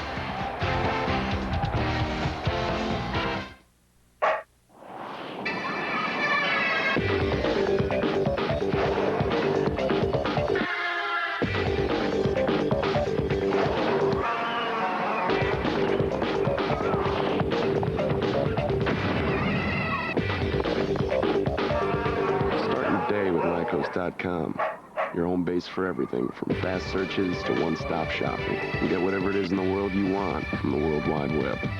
Lycos. Go get it. 2nd down and goal coming up for Minnesota. The ball just inside the 5-yard line as they try to cash in on the turnover. We just saw Jeff George audibling down here. Not all audibles are to pass plays. Sometimes he is reading the defensive front, running away from certain situations in the secondary. He saw it, and he gave Robert Smith a good chance to score there. On 2nd and goal, they give it to Horde, and Leroy Horde bangs his way to the goal line, and is he in? No signal yet. No signal yet. They are going to say Damian Robinson came up with the football, but after he was down, here's the call. Minnesota, their 2nd charge timeout. This is an interesting 30-second timeout. Take a look at this for a second. When the ball went in the 1st down at the 10-yard line, Boomer, I thought the nose of the ball was not quite on the 10 on 1st down. I was surprised they didn't put the chains down, because I think they actually did put the chains there. They took the chain away, saying it's 1st and goal, when I thought the ball was actually a little bit outside the 10. It becomes relevant here because this could have been a 1st down. You can see how close they are to the goal line. When they started, they were at the nose of the ball wasn't on the chalk at the 10-yard line. which becomes a little bit relevant here if they don't get into the end zone right now. It's 3rd down instead of 1st and goal at this point with 1 timeout. Let's go back to the freeze thing here. Right See where there. the ball is. It's not. That's the line. That's yeah. the line. It's not touching the line, actually. So if you were that close to the goal line, that should have been a 1st down. Unless the nose of the ball was actually touching the line, and then when the center picks it up, he leans it back a little bit. I was looking when they put it down. Minnesota, in the meantime, wants to review to see whether this was a touchdown or not. This is not a challenge. This is within the last 2 minutes, so this is actually the replay booth saying they're going to take a look at it. There's our guys. Here they are. So Jeff Triplett will go under the hood for the 3rd time. He's right in the middle, right there. There he is. Now let's take a look at Leroy Horde and see whether or not he gets through those mass of people. He's over. There's the line right there, Al. And he's over. That's got to be a touchdown. If the first one was a touchdown, you would think that this one was. Again, if they're saying forward progress gets stopped and the whistle blows. Now, where does the whistle blow here? That's the question. Right. If the whistle blew, exactly, they should not be reviewing to begin with. Well, there's the umpire. He's not raising his hand to signal that the play is over with. Now, nobody signaled touchdown. So now you'd have to have a clear-cut overrule. I'm just thinking about Jeff Triplett's family. Well, you have a communication situation here where Triplett may say, you know, the whistle blew at this particular point. You tell me. I mean, it's talking about splitting hairs here. Here's your reverse angle. Take a look at this now. His legs are still moving. We did not hear a whistle. I did not hear a whistle up here. Right. And you can see right there, he's over right there. His body is over.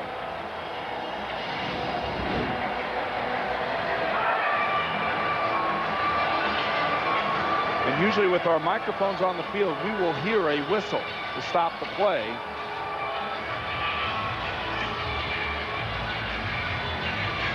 Again, this would have to be an overrule, so Triplett is looking for indisputable visual evidence it was a touchdown. Otherwise, there's no challenge here, as we said, because this is instigated by the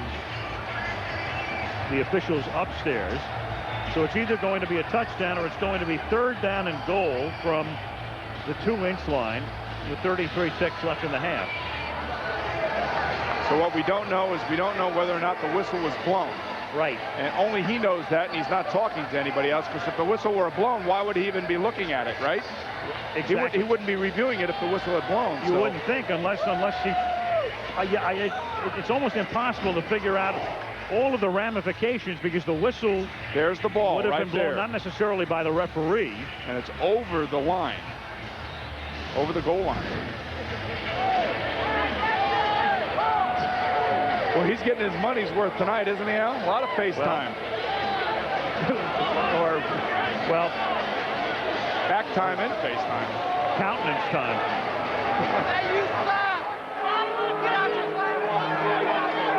Looks like he told the officials that it wasn't a touchdown. Who knows? Let's see.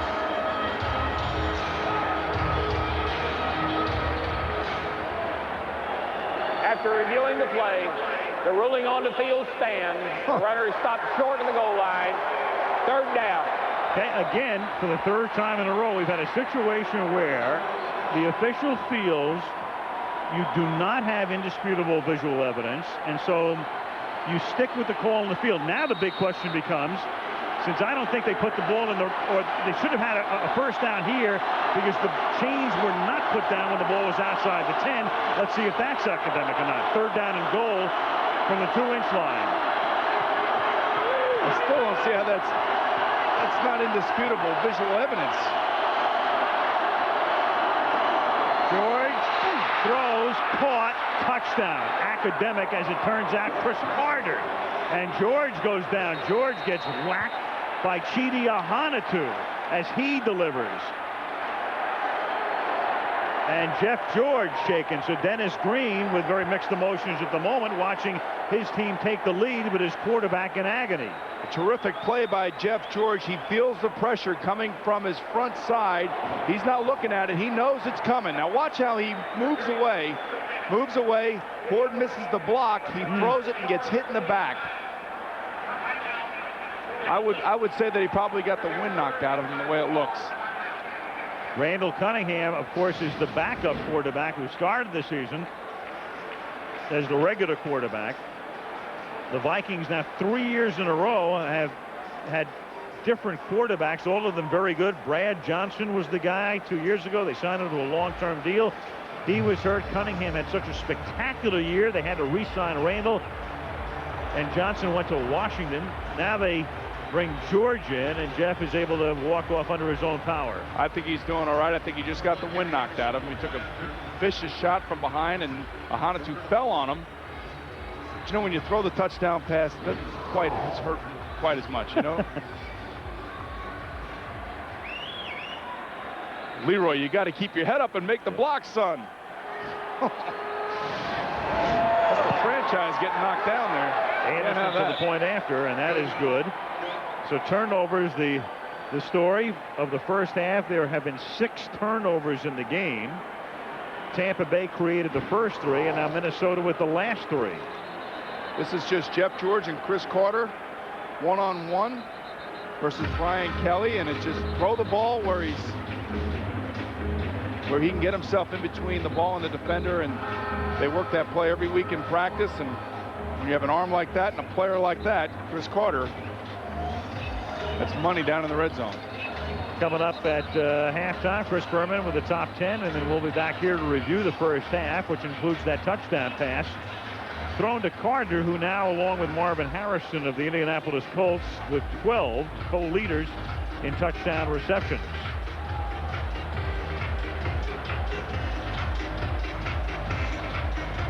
Our understanding from replay now is that the only camera angle they were concerned with was the camera on the goal line. That to them was the definitive call, and they didn't want to see any other angle. And again, it was a case of Trippett would have had to overrule the call on the field to make it a touchdown. Well, then why do we have the information up here that shows otherwise? Well, I'm not sure from the goal line camera. I could see where, again, it was gray enough at the 11-yard line. Riddell Anthony. It's run out of bounds by Griffith at the 27-yard line and then helped up by his pal. Well, let's go back to that. I mean, we have indisputable visual evidence that it was a touchdown. I mean, it doesn't matter anyway because they went on and scored, but the fact is it was a touchdown, was it not? It looked that way from a couple of angles that we saw that apparently they weren't concerned with. All they wanted to see was whether he had gotten across the goal line from the goal line angle, figuring that at that point they could tell where his forward progress was stopped. And again, you might have had a whistle at a particular point. In the meantime, Tampa Bay will just button it up and end it on a kneel down. That's a pretty good half. 6 turnovers, 3 replay reviews, a touchdown run back for an interception, a raucous crowd, a tie for first place at stake in the NFC Central. One team trying to extend its winning streak to 6, the other to 5. And that's the end of a very exciting first half at Raymond James Stadium. Minnesota 14, Tampa Bay 10. And we'll be back with our Lexus halftime show after this message from the National Football League and a word from our ABC stations.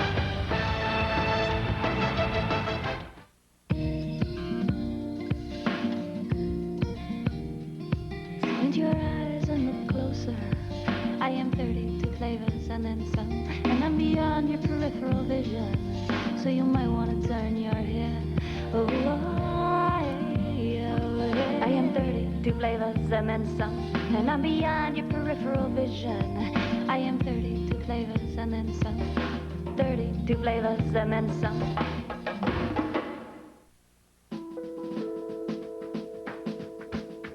A coach is a leader, a motivator, like a big brother. A coach brings out the best in you, He shows you what it takes to succeed. He's someone you can count on. He's a friend when you need one. He's someone I'll always remember. The NFL salutes all high school football coaches and congratulates Dante Culpepper's former coach, Alex Castaneda of Ocala, Florida. A strange pattern is emerging on Tuesday night. I knew it! Eerie similarities between the two comedies Spin City and Old Grow Up. I'd be suspicious. Take a look at this. Ford, Carter, both men named after presidents. Another strange coincidence. Spin City and Old Grow Up are back to back. Duh. Tuesday, starting at 8/7 Central on ABC. Hardee's 99 cents spicy chicken sandwich. Tender white meat inside, spicy and crispy outside. Just 99 cents at Hardee's, where the food's the star. Whoa.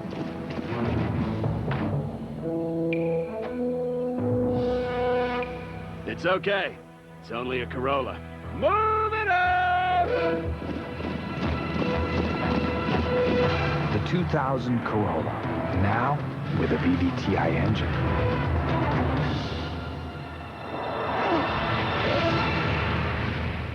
It's more powerful than you think. What? ABC 27 invites you to share the magical experience of George Balanchine's The Nutcracker with someone you love this holiday season. Call today to order your tickets to the Central Pennsylvania Youth Ballet's performance of The Nutcracker. Presented in part by ABC 27. Good news for Mid-State hockey fans. We'll bring you the story tonight after the game. The Lexus Halftime Show, brought to you by Lexus and their relentless pursuit of safety. Now, from the ESPN zone in New York's Times Square, here's your host, Chris Berman. Is that John Anderson of Yes? Yes. Hello once again, everybody. December. The NFL games take on an added importance. Like tonight, for example, first play at stake in our favorite division, than ours. The Bucs and Vikings trying to keep pace with those surprising Lions, who broke a major streak of 18 straight losses to the Skins. They last beat them in 1965. Alex Karras, Milt Plum, and George Plimpton. The Rams ended a 10-year playoff drought. But the best story in our top 10 comes from Colorado. But for Bronco fans, it wasn't this one. At Mile High Stadium with a score tied in the fourth quarter, Tamarick Banner over the Chiefs. His 7th career return for a touchdown enabled the Chiefs to win at Mile High for only the 3rd time in 17 trips, 16-10. Last Monday night, Desmond Howard, a Packer, sidelines with Leslie. 6 days later, Desmond Howard, a Lion, Silverado. He makes a move on Matt Turk, and he could go all the way. He scored on punt returns with 4 different teams. His 7th overall. Torrey Murray could roll all the way across the Atlantic. 80 days, 3,000 miles. The first woman and first American ever to do it. Hardly a trip on the sloop John B. But this was the worst trip the Jets have ever been on. Well-dressed Amani Toomer. 3 touchdown passes from Kerry Collins. The Giants humble the Jets. Hakeem.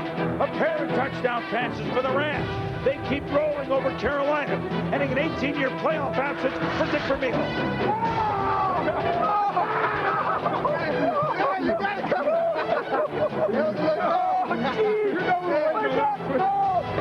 Jake Plummer sometimes doesn't look great until the end. This last-minute pass helped Arizona get back in the playoff race as they beat the Eagles. Look, Bob, one leg. Patrick Johnson of the Ravens, despite a strained calf. Olsen, this touchdown pass from Tony Banks as the Ravens humble the Titans. Look, Bob, one hand. Ron Rice does the trick for the Lions.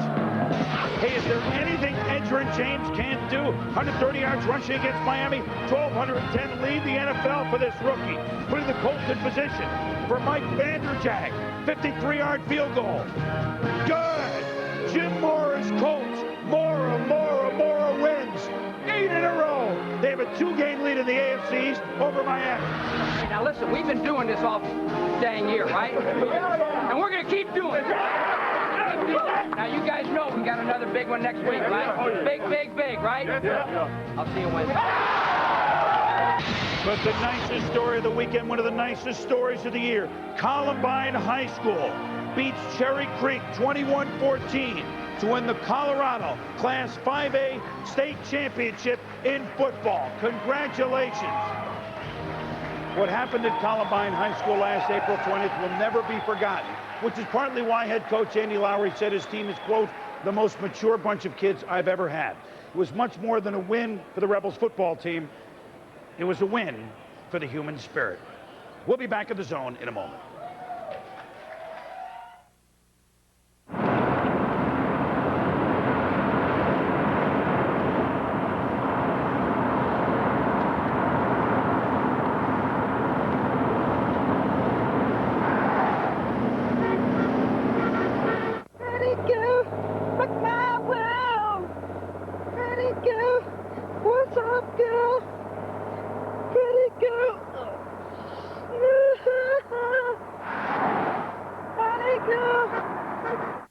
On December 31st. Walk this way to hear us play live on ABC. The hottest acts and music celebrate with ABC.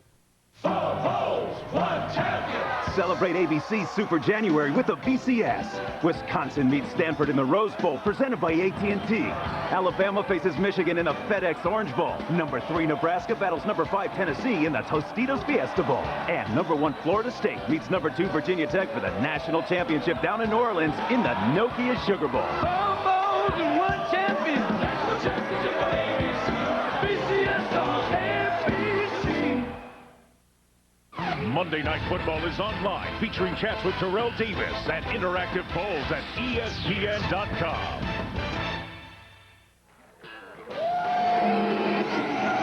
Welcome back to the Lexus Halftime Show. Once again, here's Chris Berman. Tony Dorsett.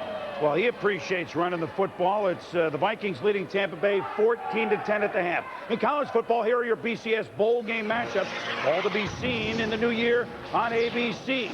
Rose Bowl, look, I love saying the granddaddy of them all. You know, Wisconsin against Stanford. Alabama with the win over Florida goes to the Orange Bowl against Michigan, Nebraska, Tennessee, January 2nd in the Tostitos Fiesta Bowl. And then the national championship game Tuesday, January 4th, 8 o'clock Eastern, Florida State against the Hokies of Virginia Tech.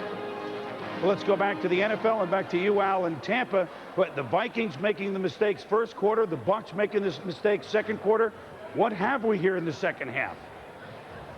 Been a crazy first half, Chris. 6 turnovers in the game. Minnesota with the worst defense in the National Football League, and yet they've limited Tampa Bay to 98 yards. It was the Bucs, though, that got off to the early start. A good start for them because Jeff George had, on the third play of the game, a pass picked off by Donnie Abraham, who ran it all the way back 55 yards for a touchdown to make it 7-0. But then Horde is able to score here in the second quarter. They reviewed it. Tampa Bay challenged it, lost the challenge. It was 10-7. Then Carl Williams with the fumbled punt, recovered by Minnesota at the end of the first half. And then after Horde almost got in again, Chris Carter hauls it in, and it's 14-10. Minnesota. I mean, this is a game of contrast. Minnesota, great offense, terrible defense. Tampa Bay, terrible offense, great defense.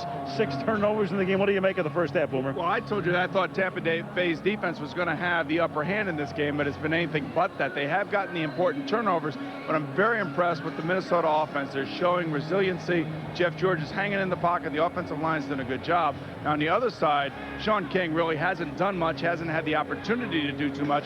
He threw a bad interception. He read the defense wrong. I think that is making Mike Shula to become even more conservative if that can actually happen here in Tampa Bay. And they're going to have to come from behind because they're trailing 14-10. Remember, the winner shares first place in the NFC Central with the Detroit Lions at the end of the night. Second half coming up.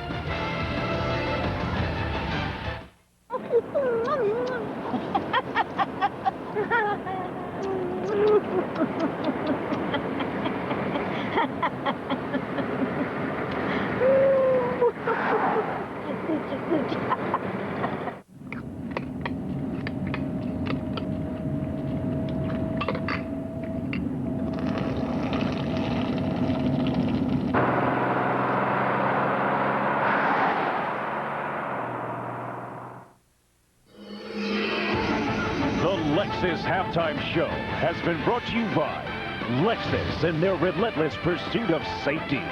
We'll be back with the second half kickoff after this from our ABC station. The best part of having my own TV show is to be able to watch Lori Metcalf work is just astonishing. I like to observe the little nuances that make her performance so authentic. And that way I can learn to be a better actor myself. Would you leave me alone? Yeah, you're kidding, right? Get out of my trailer!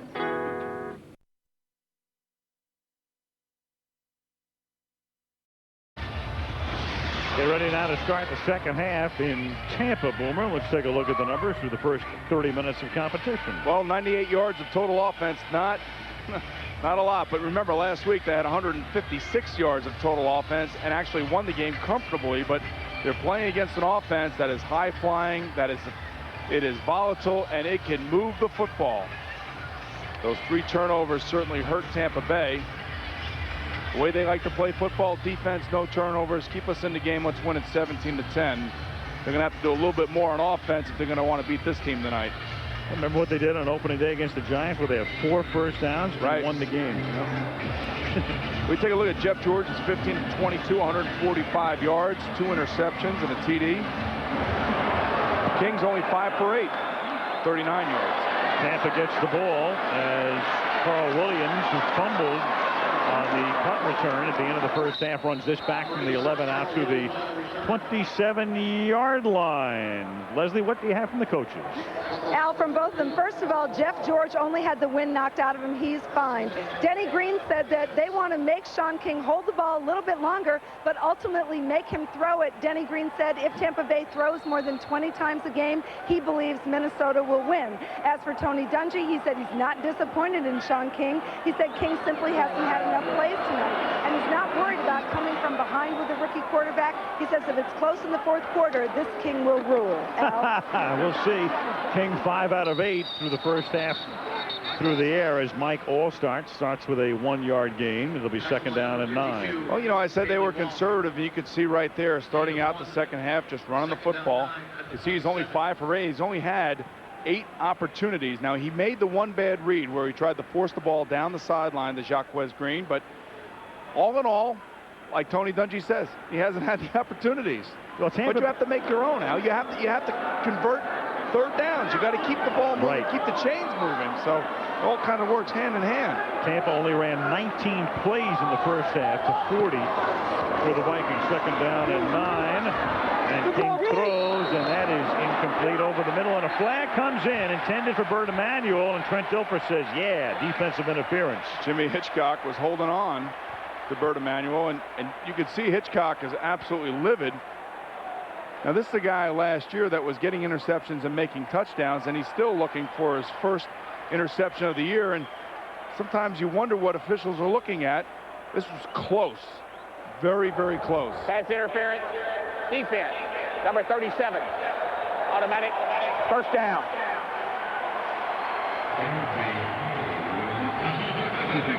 This is not reviewable, by the way. No, it's not. He's right at the top of your screen. Watch this. Here they come. Manuel just wants to take an inside release, and I think right there with his left hand, he grabs Emmanuel's left arm. So actually, it was a good call by the official. Coach Fazio, the defensive coordinator, former head coach at the University of Pittsburgh. 18-yard penalty. King. Good initial protection, but the secondary did its job, and then finally Chris Dolman gets the sack, and that's nothing new. He's among the all-time leaders in that department. That's his second sack of the game. And Chris Dolman now has 147.5 career sacks. Well, this is the Tampa Bay Buccaneer conservative offense at its finest, or at its worst, whatever way you want to look at it. They're leaving literally 9 guys or 8 guys in the block and sending out 2 receivers. He doesn't have much of an opportunity to pick and choose different receivers, no matter how many times he looks across the field. Jacquez Green in motion, second down and 13, back to the ground. Allstott to the 45. Again, if you don't follow the Bucs that closely, they'd like to use Allstott, the Moose, and then Warwick Dunn, the dancer, but Dunn is hurt tonight. Warwick's had 2 good years here in Tampa Bay, but he's been in and out of the lineup with injuries, and tonight. He's not even there. He is. There is work right there. And without him in, he's their leading receiver. That takes a weapon away from Sean King. And again, I go back to it. You have to get your players out. You got to let them read the coverages. If you're just going to send two guys out and try to protect them from reading defenses, you're going to have sacks and you're going to have problems in the backfield. 3rd down and 10. Tampa trying to convert its first 3rd down of the game, and it is not caught. It is dropped. It's incomplete. Bert Emanuel dropping it at the 50-yard line. Tough catch. We see Chris Carter, Jerry Rice, Jimmy Smith, all the receivers across the NFL making these types of catches. And when you're struggling for yards, when you have an opportunity to make a play, you have to make it. And the ball is perfectly thrown. He's got to make that catch. If you're going to be brought in here as a free agent to be a big-time receiver, let me out of here. You get one opportunity, you better make it. Mark Royals punting. Yo Murphy back to receive at the 11. Number 19, Yo Murphy.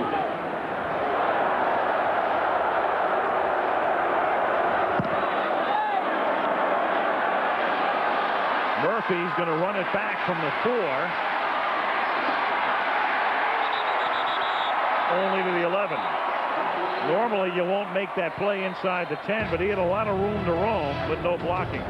Coverage turns out to be pretty good. 12:25 left in the 3rd. Vikes by 4.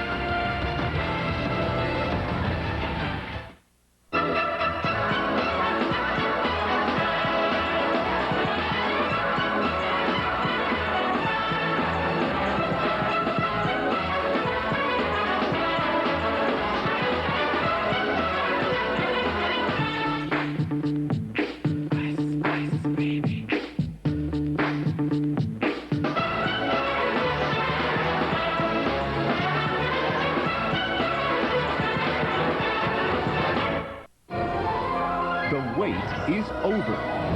For the first time ever, the timeless classics that generation after generation has come to love have found a new home on Disney DVD, pure digital magic. What manner of man can stand at the head of his own table with an electric knife? A man knows to work a proper knife through Old Tom. In the Miller High Life household, convenience is the enemy.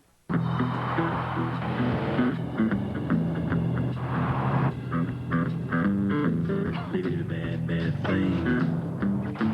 They did a bad, bad thing. They did a bad, bad thing. They did a bad, bad thing. Nice try. You've been out driving again. The Lexus GS. Sinful. Out of these 3 roommates, yeah, them celebrate the return of the show. Look at me, spraying cheese down my pants. Oh, Grow Up returns after Spain City. See you Tuesday on ABC. Who are the best ever to play on Monday night? Well, you can go to Monday Night Football online, cast your vote at ESPN.com or NFL.com. The all-time team will be announced Super Bowl Sunday here on ABC. Minnesota starts from the 11-yard line. Their first possession of the second half. They're up by 4, 14-10, and Jeff George begins by giving the ball to Robert Smith. A nice 9-yard gain, taking it out to the 20-yard line. Tackled there by John Lynch. Dolman, Randall, Gary Anderson, all on that all-time Monday night team ballot. Dennis Green, well, coached a few Monday night games. Dennis with the longest tenure with one team of any coach in the National Football League right now. Got his job a few days before Bill Cowher took over with the Steelers in '92. On 2nd and 2, they give it to Smith again, and Robert bangs his way close to a first down up to the 22, popped by Derek Brooks. When you have the big offensive line like the Minnesota Vikings do, Al, and they're leaning on you, they're pushing you, and when you look at the defensive line of the Tampa Bay Buccaneers, they're a little bit undersized. They're quick, they're fast guys, but after a while, an offense can take its toll on a defense, and I think that's what we're seeing here. They're just kind of methodically leaning on him, pushing him, and pushing him around. From the 22. George flings one toward Carter and out of bounds. Covered on the play by Ron B. Barber. Chris Carter, there's kind of a movement that I guess started in Minneapolis and the newspapers here to consider Chris for the league's MVP. That's an award never won by a wide receiver. Normally it goes to a quarterback. Mark Mosley actually won it once as a kicker. Boomer, you won it in '88. Yeah, when they see him in Minnesota and they see him every game, they know how vitally important he is to not only the actual statistics for this football team, but the heart and soul of this football team. He is the emotional leader on the field. Second down and 10 from the 22-yard line. Carter juggles, and that's sure enough, you start talking about a guy as an MVP guy and a Hall of Fame guy. Hello? 3rd and 10. Well, we watched them on Monday night against Dallas a few weeks ago, Al, and they were struggling offensively in that first half, if you remember. And at the end of that first half, they threw a few balls to him like this that he caught, and he made extra play, an extra effort type of play. He didn't run out of bounds. He took on Deion Sanders a few times. Those are the emotions that superstars bring to their football teams, especially in time of need, like the Vikings were that night. 3rd down and 10 from the 21-yard line. 4-man rush, and a lot of heat on George, and down he goes. Brad Culpepper on 3rd down and 10, one of the few teams in the league so confident.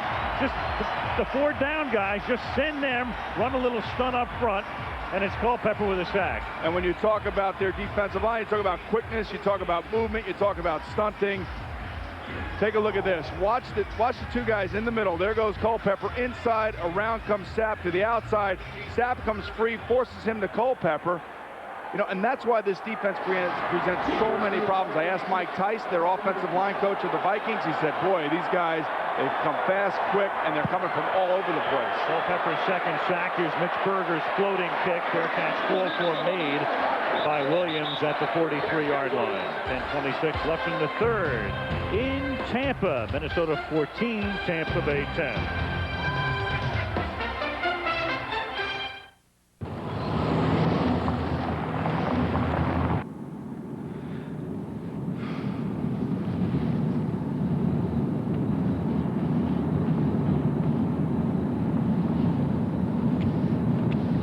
If you ever have a rough ride in the Lexus RX 300, it's not our fault. I was only kidding. Andy Kaufman on the new movie, Man on the Moon. I wish it was better. I do not like it. It is so stupid. No, I am only fooling.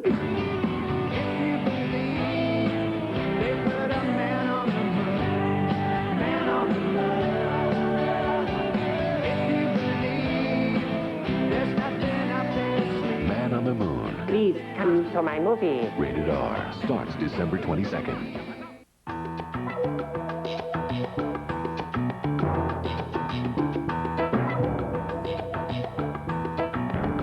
If only business could move fluidly ahead without interruptions. It can. WinStar gives you the opportunity to overcome business obstacles with seamless communications and technology.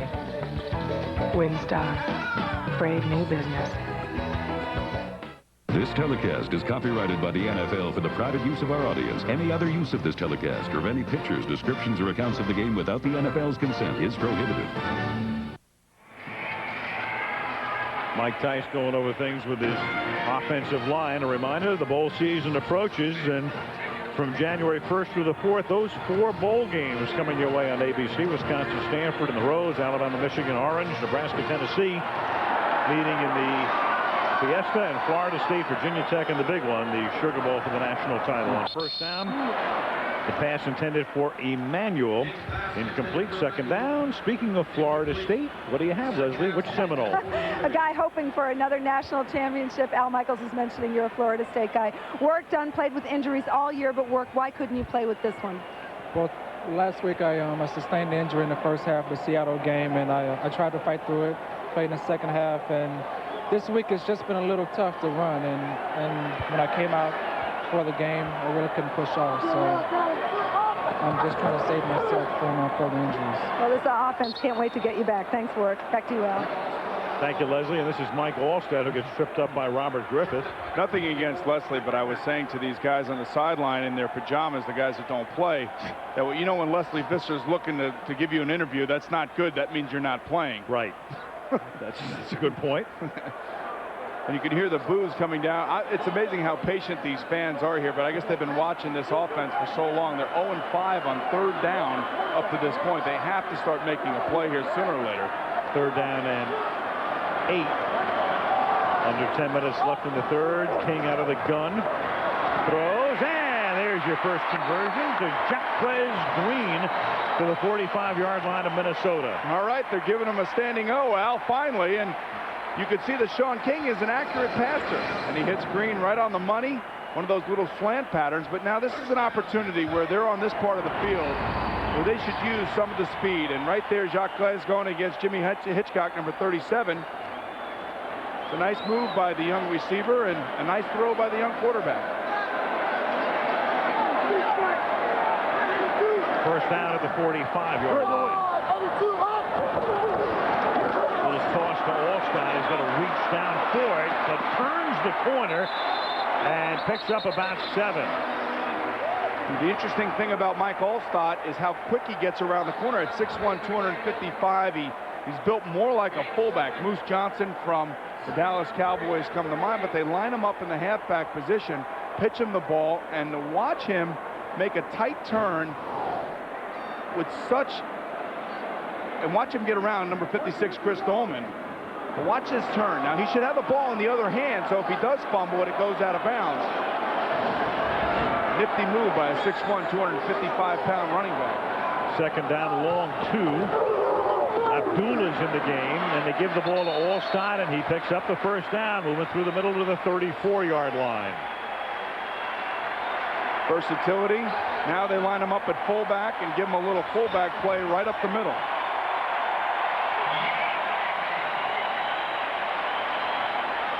The Bucs playing their 6th home game of the season, and in the 5.5 games to this point, they've scored 4 offensive touchdowns.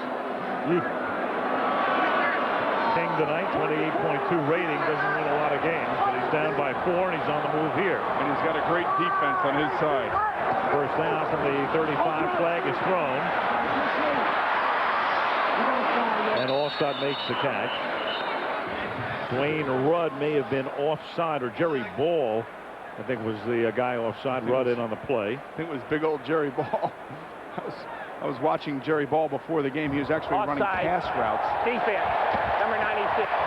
5-yard penalty, remains first down. When you watch a big man like this on the sideline running with those light feet, he's putting the ball. He wants to be a wide receiver in the worst way, but his body's not going to let him. Not in this life, it's not. He might be a reincarnation of the fridge, however, as a fullback on the goal line, maybe, right? Well, remember the days the Chicago Bears used to use William Perry as the fullback? He's got to be that Randall McDaniel, although you like to use the guard McDaniel in their backfield in goal line situations. First and 5 from the 30-yard line. You got him. There you go. And King going deep into the end zone. It is caught by Green. What a catch. Touchdown. All right, Al, we've been calling for it all night, and it finally shows itself. They get the right defense one-on-one. And Tony Dungy was telling us, when you go against rookie defensive backs and you have speed like Green, just let it up there and they'll go get it, and that's exactly what Sean King did. Perfect pass. Great catch as he's going out of the back of the end zone over the rookie. And Malcolm Glazer, the owner, happy about this as his team retakes the lead. And you can actually see that Rodgers gets there right there at the point. It looks like it would have been interference anyway. Right, and he's pretty close to also making the catch before or having it overruled, but it's too late now because the extra point is good. Now you talk about a play that might have been reviewed had they been a little quicker, and we'll see the replays again when we come back. This is pretty close, but it doesn't matter right now. 17-14. Possession and inbounds.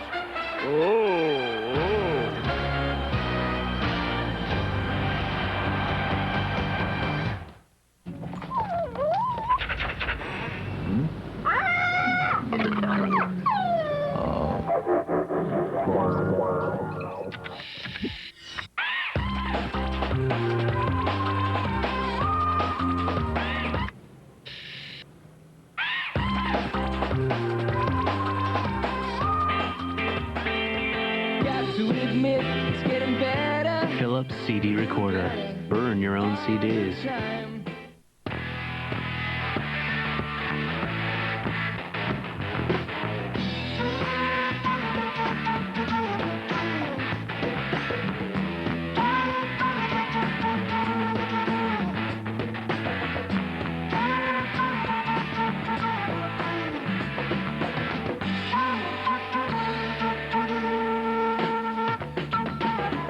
CNET.com, helping you choose the right technology product.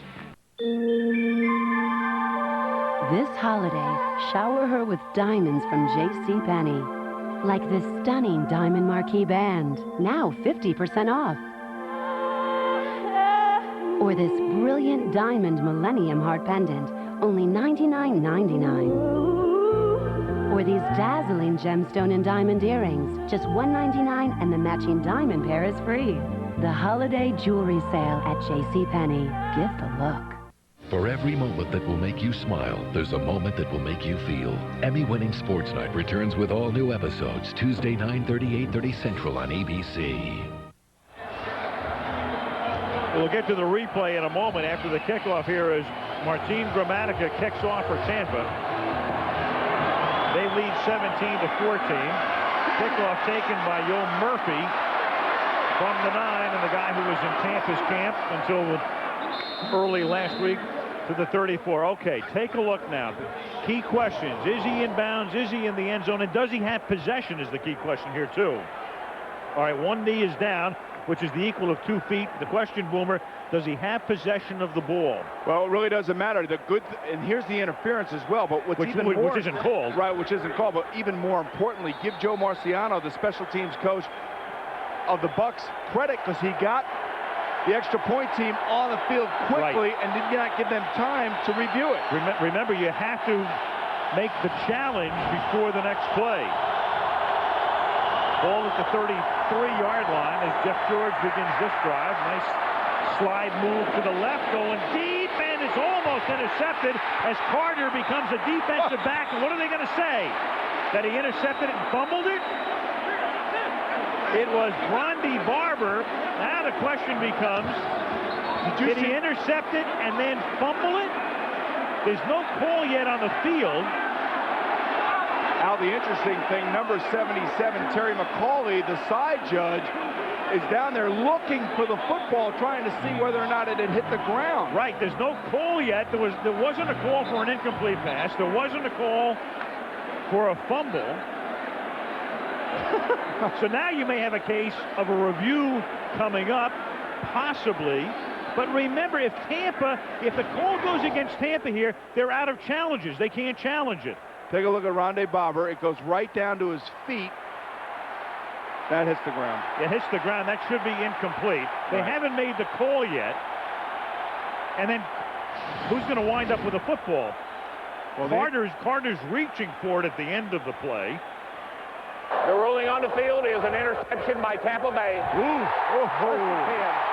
Well, it's an interception by Tampa. Now Dennis Green has to challenge this call. If it goes against Tampa, they're out of challenges. Now Minnesota can challenge this, and I'll be shocked if they don't. There it is, right there. It hits the ground. Easily, yeah. And that's clearly, definitive. There's no question. The next thing will be a buzz of triplet. Tampa's going to get out there and try to run the play. And there's a whistle. Triplet's been buzzed. He will then go to the hood again. This is clearly a case of overturning the call. Boy. We've had it all tonight, haven't we, Al? There's a definitive look. Watch the nose of the ball hit the ground. Minnesota has challenged the ruling on the field. That is an interception. Well, it's not an interception. Minnesota will win this challenge. They should win it, yes. Yeah, I mean, well, if that's not indisputable visual evidence, well, the interesting, then I'm going to the optometrist tomorrow, and the ophthalmologist. Now, one of the things, though, however, that I saw on that throw, much like I saw on an earlier interception that Jeff George threw, it looks like the ball was slipping out of his hand, and he's throwing some ducks up there that are hanging. And Chris Carter actually had Barber beat significantly. Right, Carter turning into the defensive back on that play to try to break up the play. What Triplett's asking for now is what the guys on the field saw. So again, he can go over and he has to overturn what they said they saw. He's having a great time tonight, isn't he? Getting a lot of FaceTime. He might get a few endorsements from this. He just gave the sign to the paparazzi to let him get in there.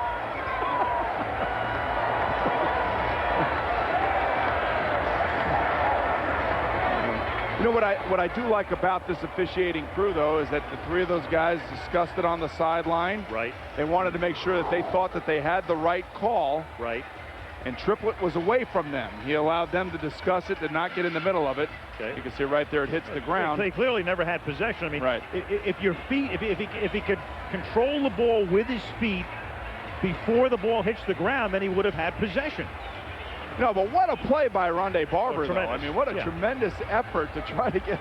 Oh, no question about it. But it won't mean a thing because Minnesota's going to get the ball back. And it will be 2nd down and 10 from their own 33. After the challenge is... Poor Tony Dungy can't catch a break, can he? No, and the amazing thing is, keep in mind that Dungy, had the call gone against him, was out of challenges.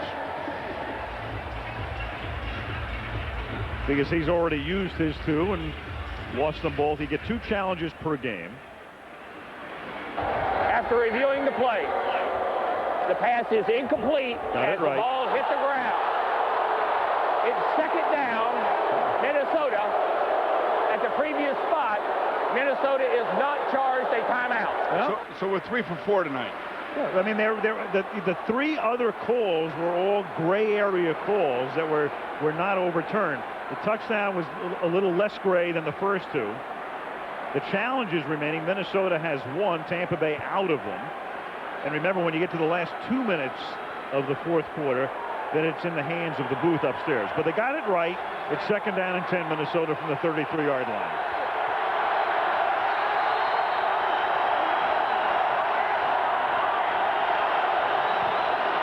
Caught by Carter. Great slip moves, 2 of them, and then Lynch runs him out of bounds after an 8-yard pick. Donnie Abraham couldn't make the tackle. He was able to slip by on the outside. He made Derek Brooks and Donnie Abraham both miss tackles, uncharacteristic for the Tampa Bay defense. Jeff George noticing that the Tampa Bay defense was out of sorts. They didn't look like they had the right coverage, and there's a lot of discussion going on. He snapped the ball quickly and threw it to the uncovered Chris Carter. Chris Carter with that catch now over 1,000 yards. Again, that's 7 straight years in 4 figures for that man. 3rd down and 1 up at the 42-yard line. And George is going to put it up on 3rd and 1 and convert. Jake Reed run out of bounds at the 49-yard line. Into the Tampa bench he goes. Rondé Barber. You could sense that Ray Sherman feels that his offense is in good sync when they're dropping back on 3rd and 1 like this and running plays here. As a play caller, he could be real aggressive, and that's what he's done the last few series out. I'm sure that Mike Tice, the offensive line coach, said, hey, we can handle these guys. We're doing a good job blocking them. Let's keep it moving. Ray Sherman looking a lot better in Minnesota these days and in Pittsburgh. Well, you got to wonder how Kevin Gilbride's feeling right now, the new offensive coordinator for Pittsburgh. Remember, Ray got all that heat last year as the offensive coordinator taking over Chan Gailey in Pittsburgh. 1st and 10 from the 49-yard line. And that is caught at the 43-yard line by Carter. Now, I will tell you, though, when you look at offensive coordinators, head coaches around the league, you know what makes a great coach is great players. And right now you're looking at an offensive system here with Jeff George, Chris Carter, Jake Reed, Randy Moss, Robert Smith. I mean, you should be doing well, and you should be able to call plays. And they don't have this type of talent in Pittsburgh on offense, not even close. I don't think anybody has this kind of offensive talent. Well, maybe Indianapolis is on its way. St. Louis. And St. Louis, 2nd down and 2. The Raiders at the 43-yard line.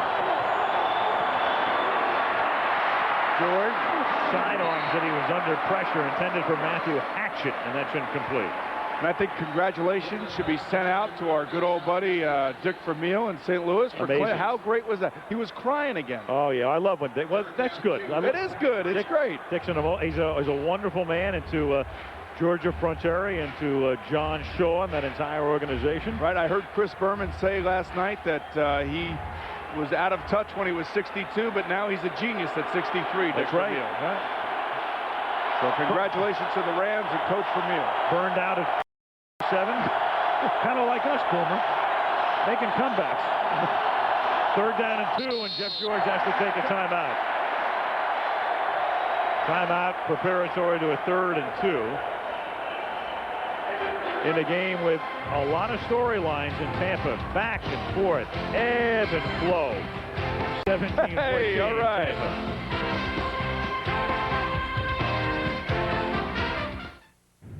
Who is going to lead business out of the net? Not us. We'll let PSI Net be the innovators. With their global private network, multi-currency, e-commerce, they want to be pioneers. So be it. We've been in business for 80 years. We give our customers what we want when we're ready. With the internet, business either innovates or vegetates. You make the call. We're the Firestorm Combo Pack.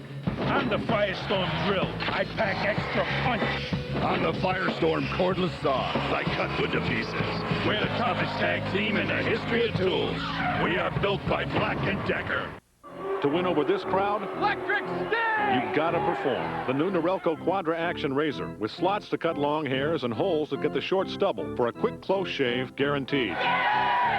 The new Quadra Action Razor. Norelco. Put it to the test.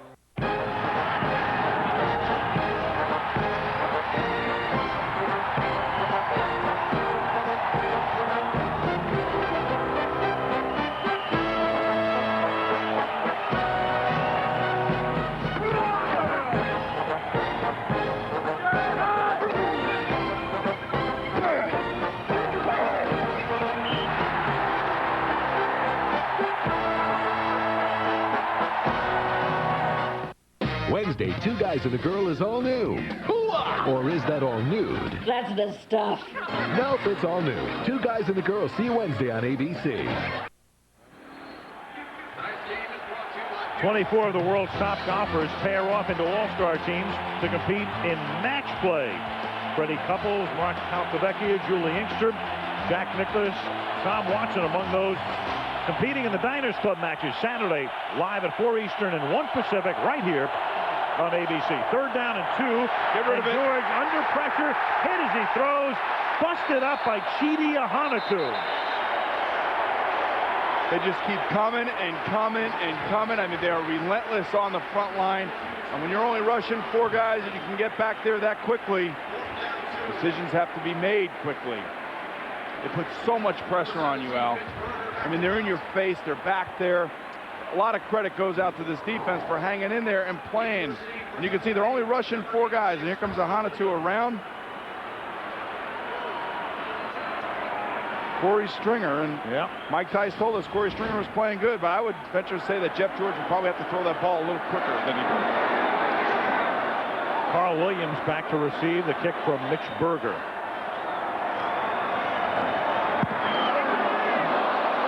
Berger goes down but doesn't draw a flag. The kick is very short and hauled in at the 26-yard line by Carl Williams. Did he not call a fair catch? Did he bobble that ball? Looked like it, but keeps possession.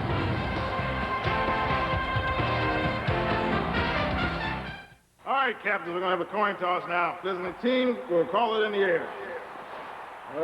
We want a good, clean game.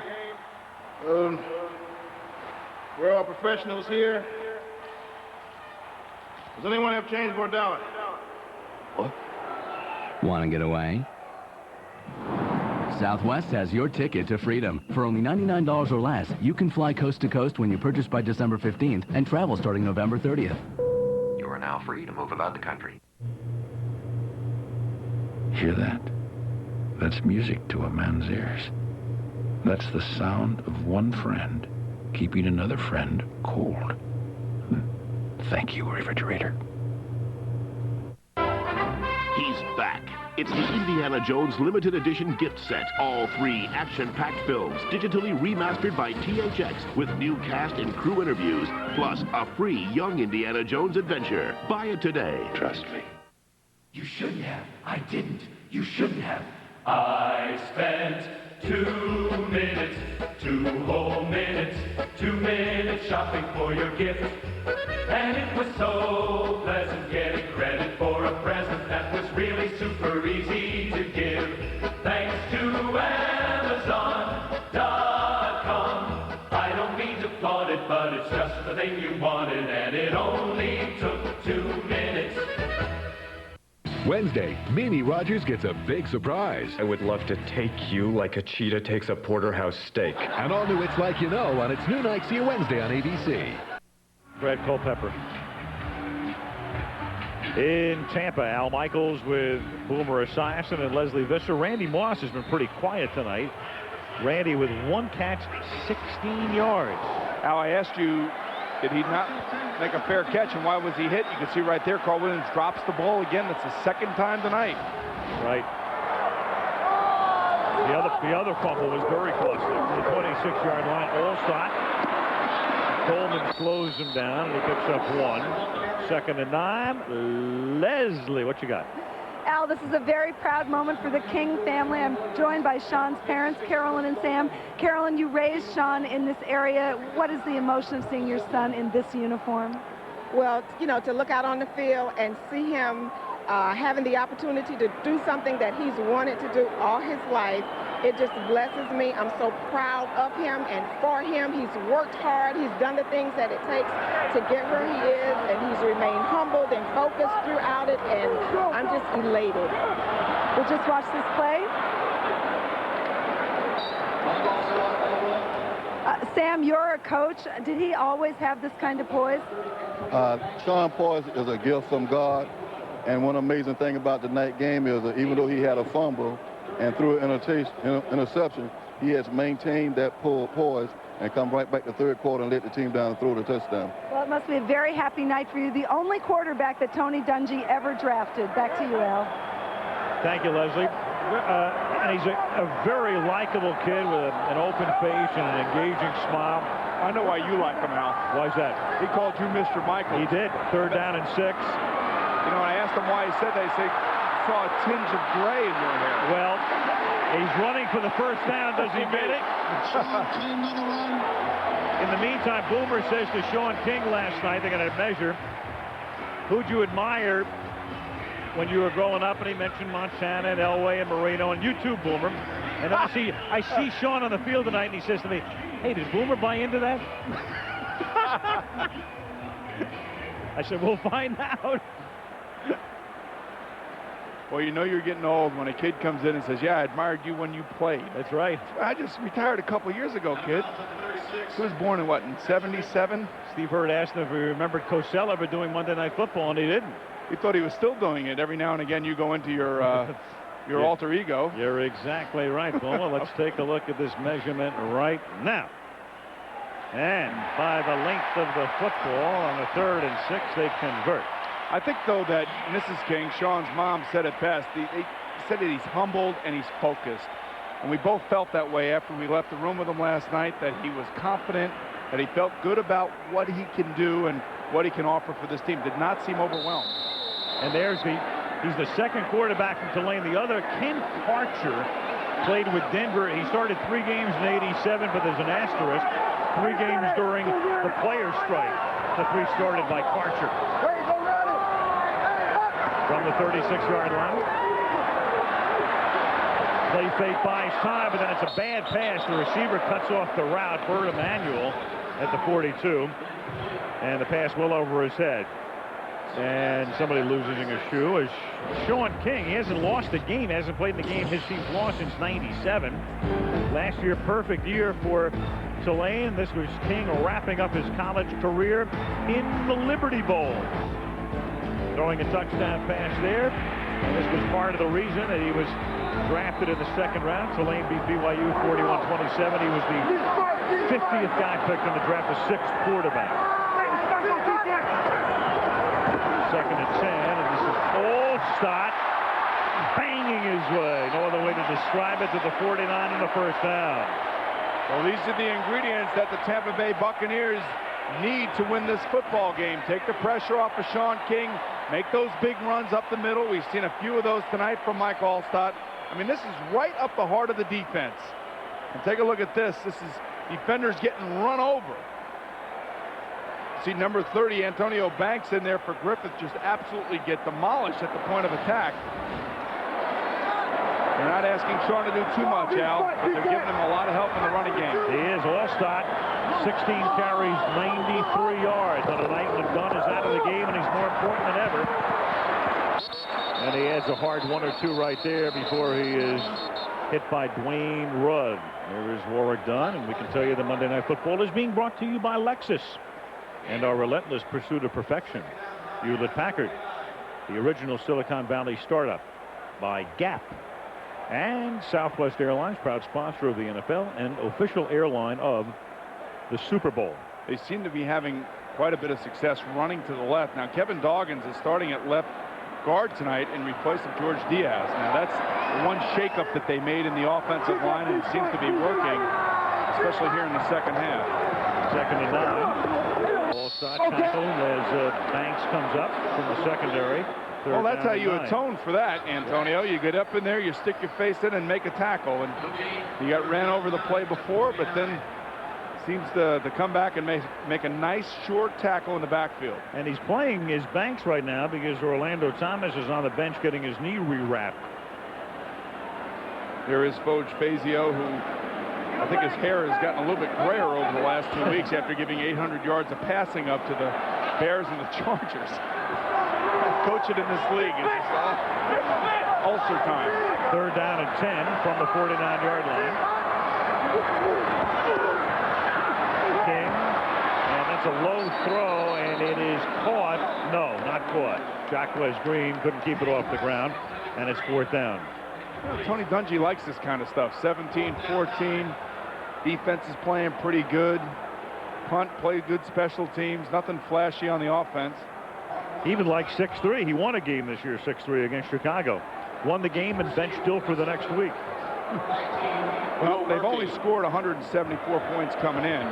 But the good news is they've only given up 141 points. Right. And we're going to see another great defense next week in the Jacksonville Jaguars. They're actually ranked number 1 in the league this year right now. Here's Royals' kick, fielded at the 13-yard line. A fumble by Yo Murphy. And a massive pileup at the 14-yard line.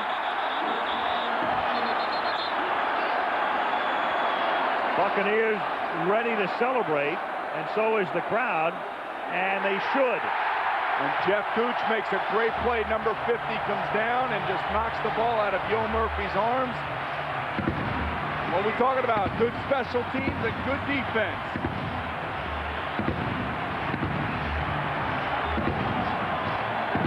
Yo Murphy, while with Tampa this year, only returned kickoffs, not punts. And this one is recovered by Shelton Quarles. He'll come into the picture.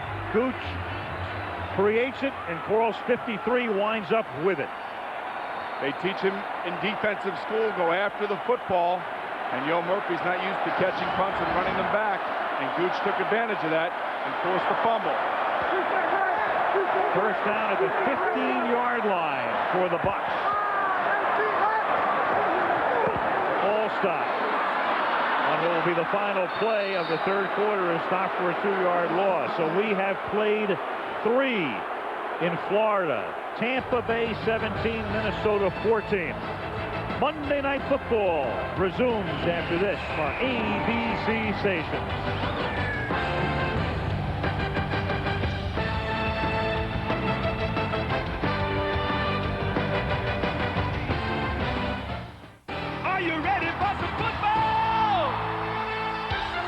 It's an amazing event and sight. It makes rock concerts look like tea parties. 30 years of making Monday night special. Next week, Denver, Jacksonville at 9, 6 Pacific. This is the year. This is the time. This is Ford Truck Month. Now lease a Ford Explorer 4x4 for just $299 a month. Only $299 a month on the #1 selling SUV in America. Or choose $1,500 cash back. So climb it, cross it, haul it. Ford Explorer for only $299 a month. Or choose a never-before offered $1,500 cash back. That's $1,500 cash back on Explorer during Ford Truck Month at your Quality Plus Ford dealer. Casey had a bright future until a horrible disease shattered her life. She had seizures nonstop, 24 hours a day. The only cure left her parents with an impossible decision.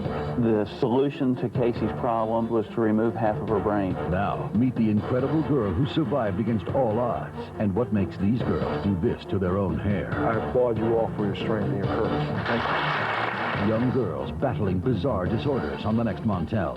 Tuesday at 4 on ABC 27. Hey, York. It's time for a change. York has been making news for 250 years. 250 years is really something that we all should be very proud of.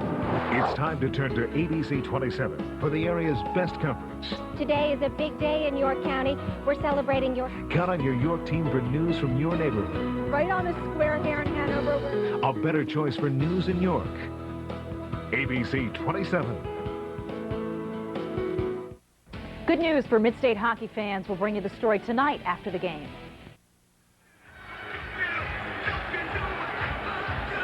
In the red zone right now, in other words, inside the 20-yard line, left-hand column, Tampa Bay has the worst percentage. It means 22.6% of the time when they get inside the 20, they score. Worst in the league.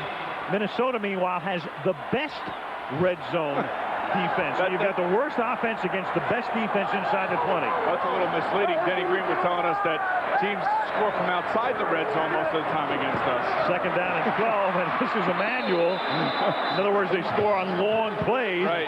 But once the opposition gets inside the 20, they do figure out a way to stiffen, and they'll have to do it right here because they're down by 3. You know, how bad has the Tampa Bay offense been all year? Only twice have they scored over 20 points in a game. At Green Bay, they lost 23-26. And then at New Orleans, they won 31-16. So this is a team that's, you know, the games are always close just because that their offense has trouble moving the ball. There's Mike Shula. I think tonight he's even handcuffed even further because of the rookie quarterback, and they don't want him to make mistakes down here. Don't force the football right here in this situation. Third down and 5, ball with the 10. What a catch. Did he get the first down is the question. Pulled in by Williams right there at the stick. A la Chris Carter out on the sideline. And it is a first down. What I like about this, there are 3 receivers to one side. They're flooding the zones that the Minnesota Vikings are playing. It's a safe pass if Sean makes the decision quickly, which he does. And you can see he throws a nice tight spiral.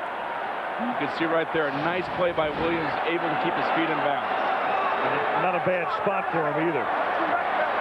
First catch tonight for Williams, who earlier had that fumble punt that resulted in a Minnesota touchdown. Allstott, the hard yard to the 4, stopped by Griffith, 2nd and goal. You know, another type of strategy that Tampa employs on their offense is they allow the play clock to run down. Now they want to shorten the game. They want to keep the other team's offense on the field, especially in this situation. This is your best type of defense right here. So they are in no hurry running plays. They take their time, they spread it out, and they try to shorten the game. Right now the time of possession in this game is just about even. Each team's had the ball about 23 minutes.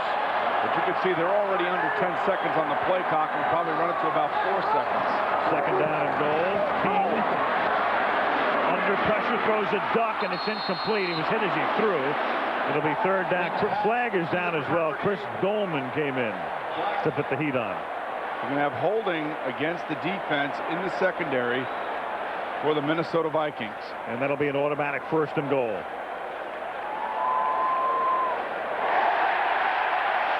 I think Kylie Wong was actually holding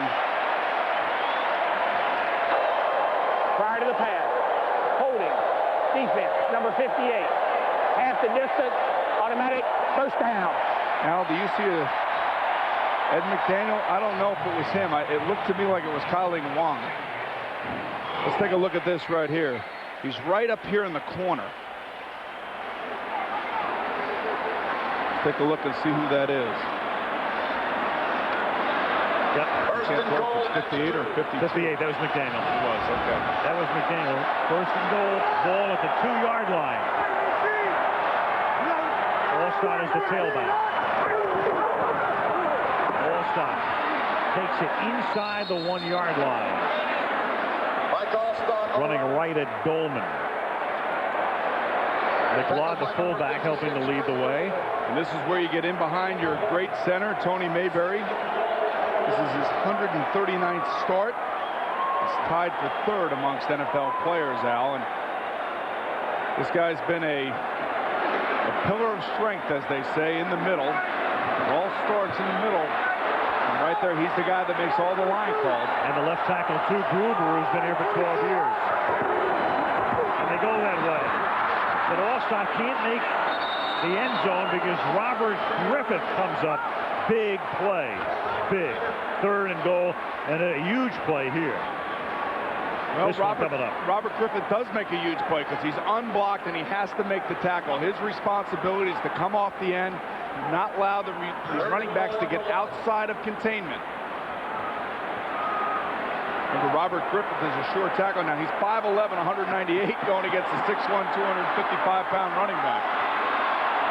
3rd down and goal. From the 1. Allstott, the tailback. The fake to him. He throws. Caught. Moore. Touchdown. The tight end, Dave Moore.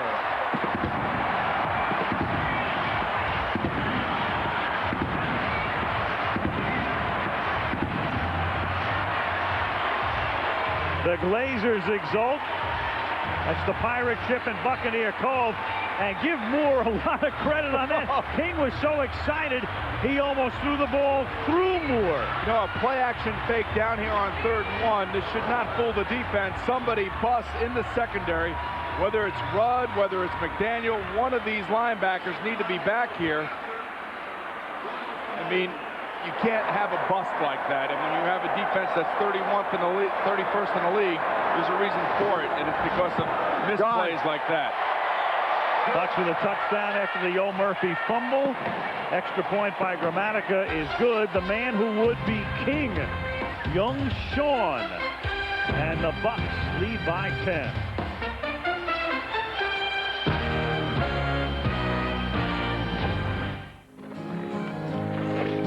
Years now. Where they go? Need help with those? I can do it. 20 years. I don't know. I mean, you just caught an edge. It happens. I sit and I wonder sometimes. Year after year, it's good to have someone you can depend on. Chevy, the most dependable, longest-lasting trucks on the road. Due to circumstances beyond our control, tonight's game is canceled. Take your skates off, eh? What's up, Coach? The game's postponed. What? What do you mean? Some guy came in with a Wendy's spicy chicken sandwich. Oh, they're good. It was so hot, the ice melted. Again? Oh, for the love of Pete. Wendy's Spicy Chicken is a whole breast filet seasoned with Dave's own blend of pepper and spices. It's one hot sandwich. That's the 2nd time this week, Dave. Sorry. Wendy's Spicy Chicken. When you're hot, you're hot. This is the workshop of radicals. A one-car garage where 2 young men with $500 in venture capital invented an industry. Their idea was simple: invent something useful and significant, or it doesn't leave the garage. The idea was so simple, it was radical. Today, the company of Bill Hewlett and Dave Packard is being reinvented. The original startup will act like one again. Watch. Just ahead, Hershey is getting a new $25 million arena, and an internet chat leads to an arrest. Hope you'll stick around for the news after the game.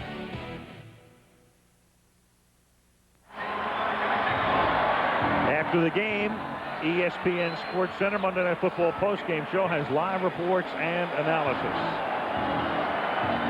Bucks by 10. Gramatica kicks off, pulled in 8-yard line by Yo Murphy. Try to atone for that last fumble, which was hugely costly, and gets taken down up at the 27-yard line. Hit by Shelton Quarles. So here comes George, and the Vikes down by 10, 11:34 left.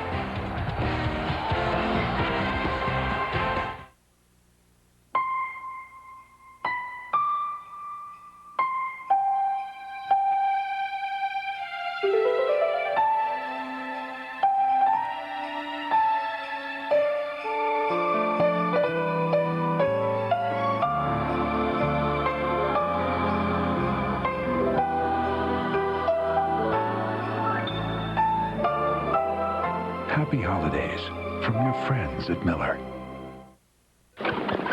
Doctor, $6,000 for a simple hernia operation. Why don't you throw in a hip replacement? You know, 2 for 1. What about this, Doc? The hernia, the hemorrhoids, and a hair weave. Work with me here, Doc. Work with me. The hernia, the spleen, the gallstones, and a nose job. For the little woman. Okay, I got it. Like to haggle? Go to hagglezone.com, where you can buy lots of brand new stuff and everything's negotiable. Appendix, the cataracts, and a golf shirt. You guys play a lot of golf, right? Haggle Zone. How good are you? 5 things to consider about the Chevy Impala. It's new. It starts under $20,000. It's designed, engineered, and built to be carefree. It's at your Chevy dealer now. It's received the highest frontal crash rating possible. 5 stars from the federal government. The new Chevy Impala. As USA Today put it, it's a lot more car than you imagine, at a lower price than you expect.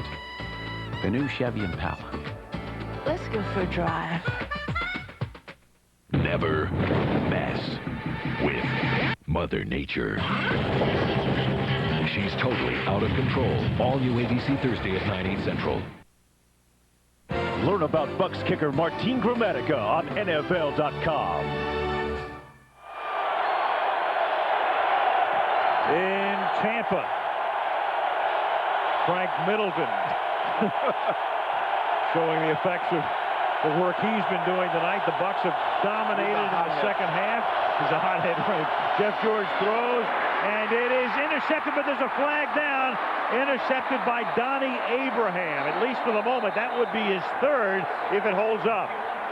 Well, they're going to call interference, but the interesting thing there, Al, watching this is watching Randy Moss just walk away like he knew the illegal contact. Defense, number 21. 5 yards in the previous spot. Automatic first down. Hello, Randy. Don't assume anything out here. And he was assuming that there was a penalty on him. Maybe he knew better than we did. But as the play was going on, he was just kind of like walking away from it. Well, Randy likes to be cooler than thou. You know? Well, I don't care how cool he is. Well, you got to wake up and take a look at Randy Moss right here at the bottom of your screen. Just watch. Now the play is still going on. Right. And there's Randy Moss walking around like he's in a park somewhere. Probably looking for Yo Murphy. What's up? Yo, baby. Whistle before the snap.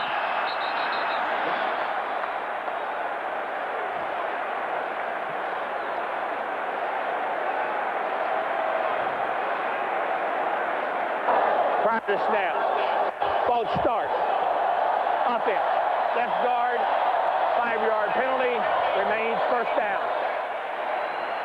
Left guard is normally Randall McDaniel.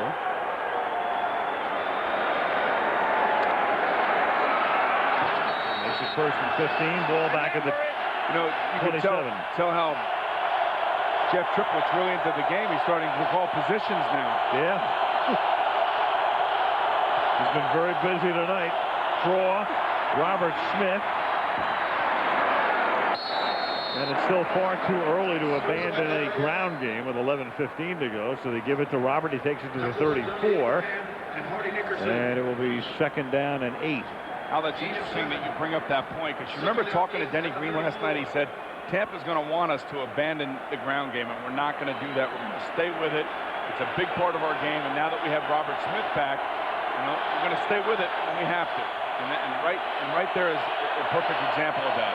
2nd and 8, low snap from the shotgun. Then it's caught by Smith over the middle, and he takes it to the 43, and that's a first down for Minnesota, tackled by Singleton. Remember, out of all the teams in the league, it's the team that can strike in a second. Got to keep your eyes on Randy Moss and Chris Carter, and they bring Drake Reed in. They spread everybody out like they're going to do right here. There's always a chance for that big home run strike. Moss, 1 catch tonight for 16 yards. They have him one-on-one now. Top of the screen. And he comes in to block because Smith goes to the outside. Takes it to the 45-yard line. The last time these teams played earlier this season, Randy Moss in the first game of the year, October 3rd. 21-14 was the final score of Minnesota. And a little bit of Moss's day, encapsulated right there, a 61-yard touchdown reception as he beat Barber, and then he makes this catch over the middle, takes that into the end zone. Minnesota led 21-0 and held on to win 21-14. Those are the types of matchups that you're looking for, and they won't get it here. Safety's deep, so I doubt they'll have one-on-one on the outside. You got to work the inside. Second and 9, they throw it underneath the Ford, and Leroy gets hit at the 49-yard line. It'll be 3rd down and 5. Brian Kelly the first to hit him, and Brooks the second man. Now what Tampa is doing in obvious passing situations, they're dropping their safeties deep. They're playing over top of their outside receivers, forcing Jeff George to throw it in the middle. Now, if they can catch him one-on-one with one safety in the middle, that's when they become really dangerous. But I can't imagine Tampa abandoning their type of defensive coverages. Now Moss comes wide right. They put Carter in the slot to the right. 2 deep safeties again. Again, a very low snap, time after time, and George throws, and he's got Carter over the middle. Got free, makes the catch, 33-yard line, first down, tackled by Robinson. Now, when you have those 2 deep safeties and you can't get outside, you have to work the middle of the field. It puts an awful lot of pressure on your nickel coverage guys to come in and play a guy like Chris Carter. Now, take a look at this snap. It's about the 3rd time tonight that this has happened.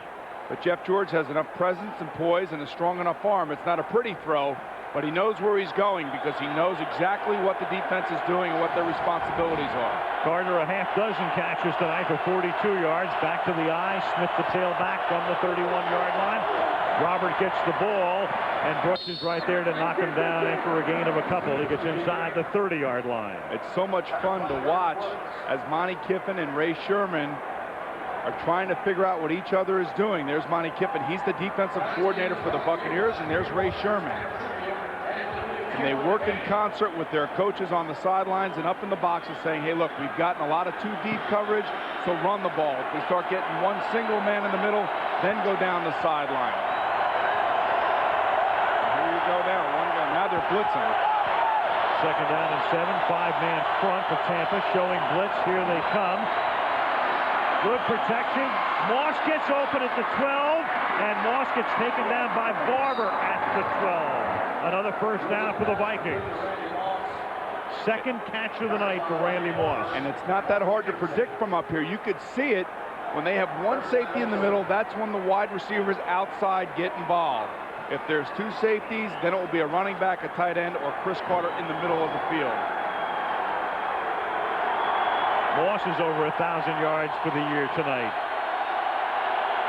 Carter did it earlier. First down at the 12-yard line. Again, a low snap. George throws, and Carter goes down in the end zone, looks for a flag, but doesn't get one. Covered by Rondy Barber. Close shave and no flag. Okay, getcha. Okay. Now, I know you've been. I know you were working on that one. Not at all. Second down and 10. Even the great ones slip every now and again, but like a true great one, always complaining. Watch Chris Carter. Here he comes inside. Now he just trips. And now he's complaining. Second and 10.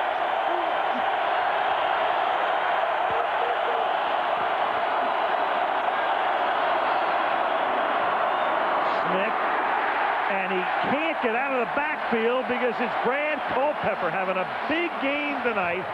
2 sacks and a big tackle for loss here, setting up 3rd and long. Al, we talked earlier about how this defensive line likes to slant, likes to stunt. If the defensive line is slanting to the way you're running the football, this is exactly what happens because the offensive line creates seams. And Culpepper comes right in behind Jeff Christie, the center. And number 64, Randall McDaniel, cannot make the play, cannot reach to get him because Culpepper's too fast. 3rd down and 14. Vikings are 8 of 12 on 3rd down tonight. George surveys, throws, and through the fingertips of Chris Carter. It would have been a first down at the 1-yard line, and he couldn't hold on. All right, not the end of the world for the Vikings. They still need a field goal and a touchdown. They'll settle for the 3 here if they can get it. You could see Derek Brooks right there, number 55. He's the guy that's the missile that's coming at Chris Carter. You take a look at this, Al. You want to catch the ball in the middle and know that 55 is coming at you?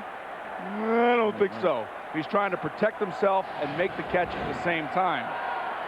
Gary Anderson, one of the best of all time, but having a very erratic year. This is a 35-yarder. He missed one from 46 in the first quarter. Big field goal here, and he gets it. With 5:50 remaining in regulation, the Vikes get to within 7. It's Tampa Bay 24, Minnesota 17.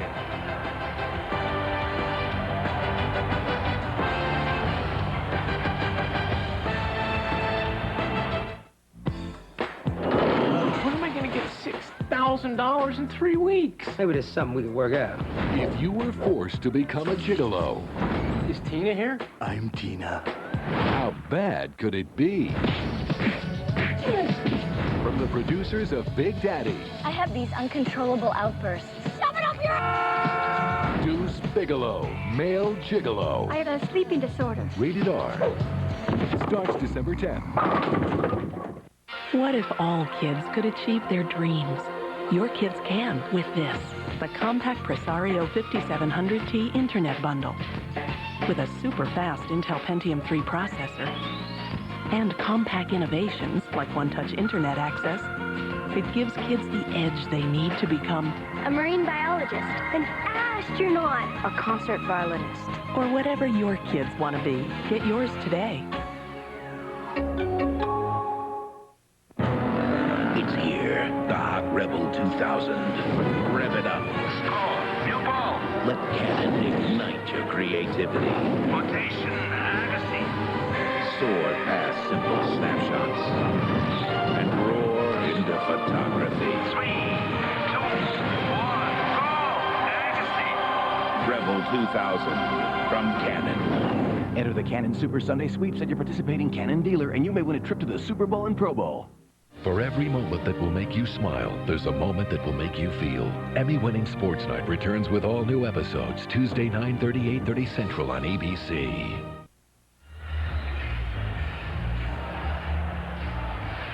Mitch Berger to kick off. Chris Carter and Jeff George. Well, they knew what they were going against, and they knew that Derek Brooks was in there. It was a good throw, and usually a routine catch made by Chris Carter. Fielded at the 15-yard line by Riddell Anthony. And Anthony breaks a good one, still on his feet at the 40-yard line. And then angled out of bounds at the 43. Big run back for Riddell Anthony.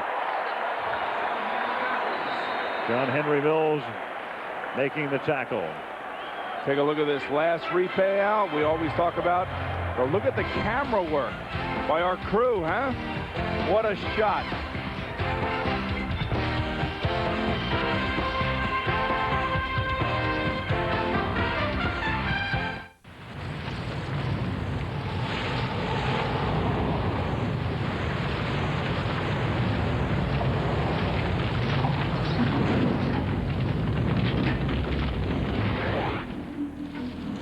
Introducing the all-new Chevy Monte Carlo.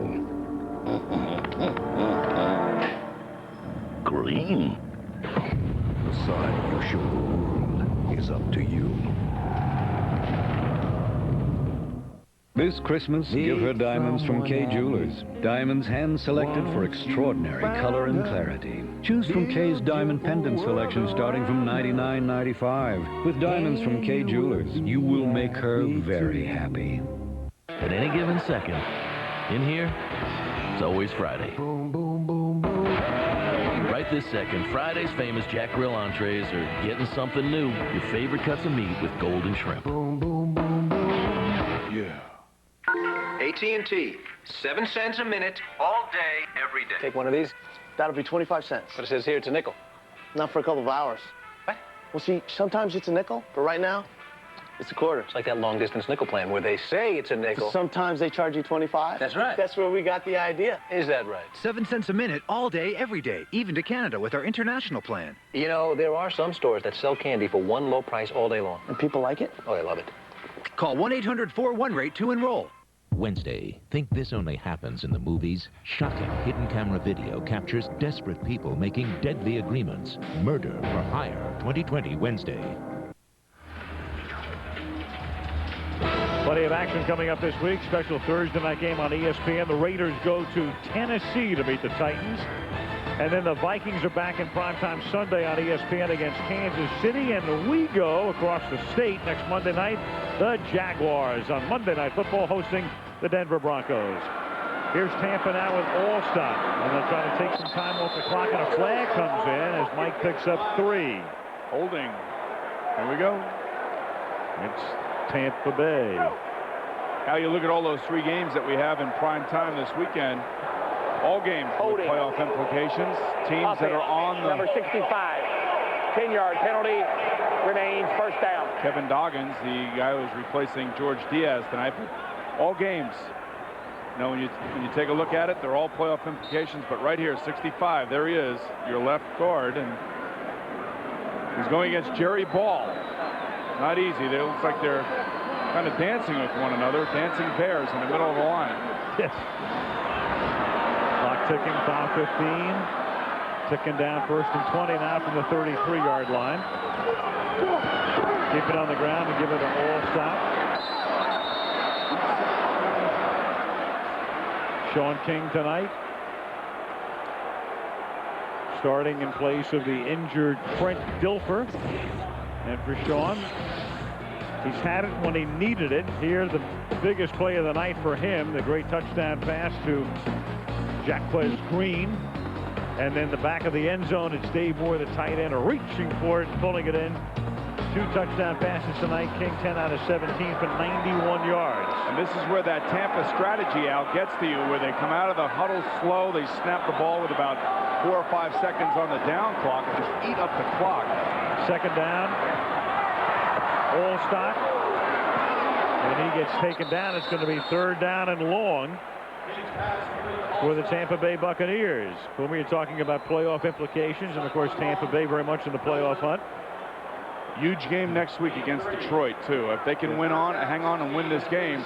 And then you look at Minnesota. They have to go to Kansas City, one of the more difficult places to play in all of the NFL. I mean, that's why the month of December is for winners. And you take a look at these standings here. Detroit, Bobby Ross and Gus Frerotte doing a great job for the Lions. And the winner of this game tied for the top spot with Detroit. 3rd down and 16 now. King to put it up. And can't connect with Green. Green was free along the sideline. And it will be 4th down. Well, Boomer, with Tampa Bay, you look at this franchise, and I think a lot of people who follow football know the history of this franchise. 1976, the first year. 0-14. The coach was the legendary John McKay, who had such a fantastic career at USC. And, of course, that great line about they asked him after one of the games, what'd you think of your team's execution? And he said, I'm all in favor of it. And Sean King was born that year, wasn't he? Or the year after? I guess they were 0-14. 77. Here's Randy Moss running back the kick.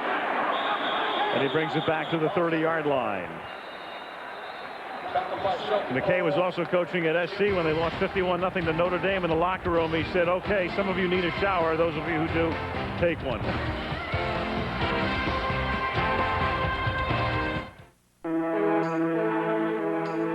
These days you hear a lot about e-commerce. And usually it's about companies with names that end in .com. Actually, e-commerce is for any company that wants a better way to do business, like respond faster to the market, or work better with partners and customers. At Microsoft, we've helped thousands of companies build on their existing systems to create the kinds of e-commerce solutions that can make any business run smarter. He runs. He shoots. He scores. Gotta stick to what we each do best. Will Smith's Kevin Kline, Wild Wild West. Buy it on video, cassette, and DVD.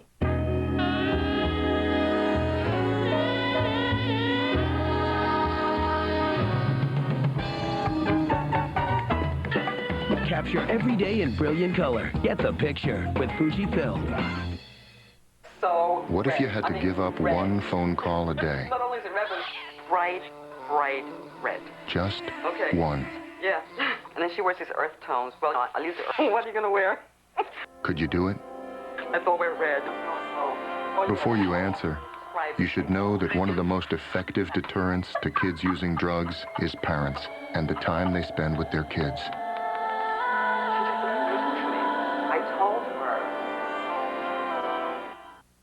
I'm John Randall of the Minnesota Vikings. We're solving today's problems through the United Way. The NFL, the United Way, and you, the power of teamwork. Well, the Vikings have it at the 30-yard line. A reminder that tomorrow on ABC, Sports Night returns. All new episodes tomorrow night, 9:30 Eastern, 8:30 Central, right here on ABC.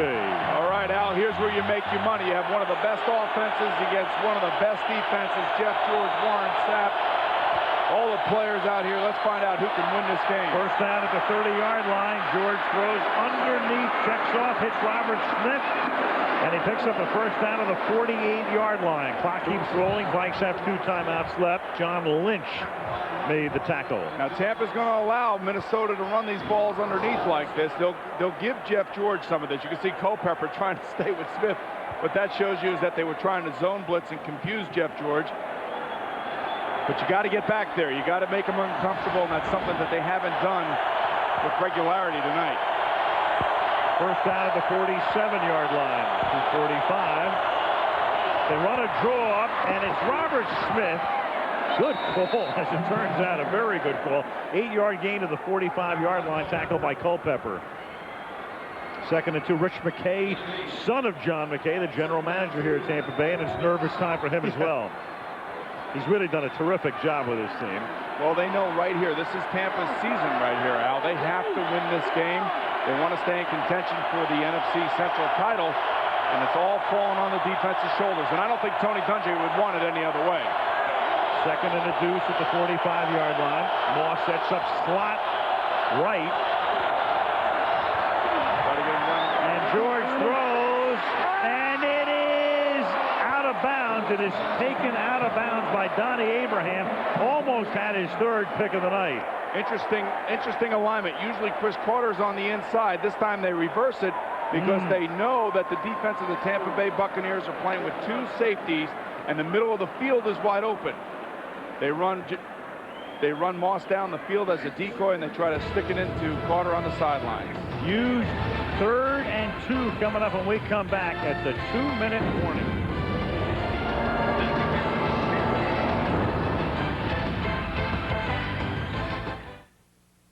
Today, there's a growing concern over our children's future and the need for guidance. Here in Tampa, the United Way and Derek Brooks of the Buccaneers are making a connection possible through a program called Foster Grandparents, where senior citizens volunteer their time to be with young people. These relationships can help shape our children's future and achieve a greater understanding within our community. The NFL, the United Way, and you. Foul 2.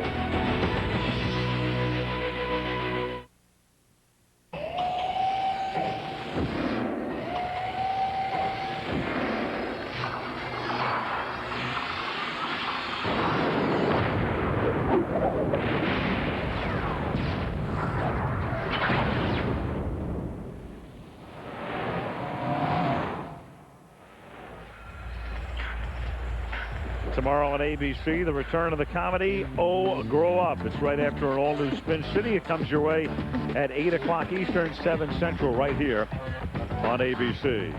Well, Sean King has done a little bit of growing up tonight. He has. He's made the plays when he needed to make them, and he's thrown some nice balls. ABC's Monday Night Football being brought to you by the all-new Chevy Monte Carlo. The side you show the world is up to you. Microsoft offering e-commerce solutions for any business. Miller Lite, taste of true Pilsner. And AT&T rate 7-cent plan. One rate 7-cent plan. One simple rate all day, every day. Well, interesting here. Now, I would not play man-to-man coverage on the outside because I would not put it past Jeff George to go down, deep down the sideline. If he sees a matchup that he wants, he's not going to be bashful. 3rd and 2 in a situation where they're in 4-down territory. They go for it, and they give it to Smith, and he's close. But appears to be a little short. Derek Brooks stops him. The yellow line, of course, is unofficial. And I can tell from our vantage point that he does not have a first down. And so you'll have the most critical play of the game upcoming after they measure, assuming they measure. Take a look at Derek Brooks here. Watch how he comes. He's coming on a blitz, figuring that it's a pass.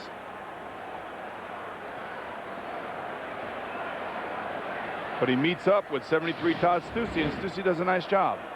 So let's give Stussy some credit, okay? Yes, deserves it right there. By the length of the football, the Vikings are shy. So it amounts to this. They need the first down. If they don't get the first down, Tampa would then get the ball, and Minnesota would have to take 2 immediate timeouts.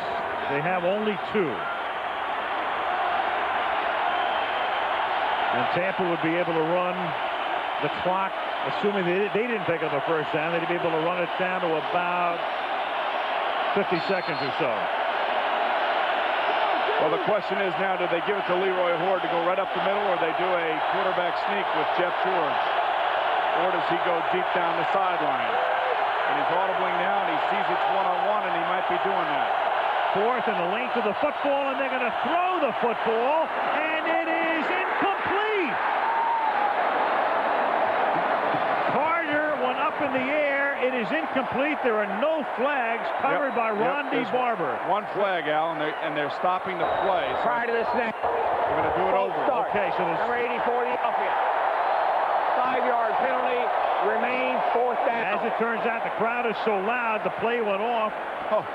And there was no play. Randy Moss with the penalty. If there was ever such thing as a good penalty, that was it right there. Yeah. What a call that was, though. 4th and the length of the football. Well, they were trying to run the play. Take a look at Randy Moss right at the bottom of your screen right there, moving before they were actually trying to run the same play that they threw the touchdown pass with early. Just trying to get it into Chris Carter, but now they got to put time back on the clock because the clock was running. 1:33. There we go.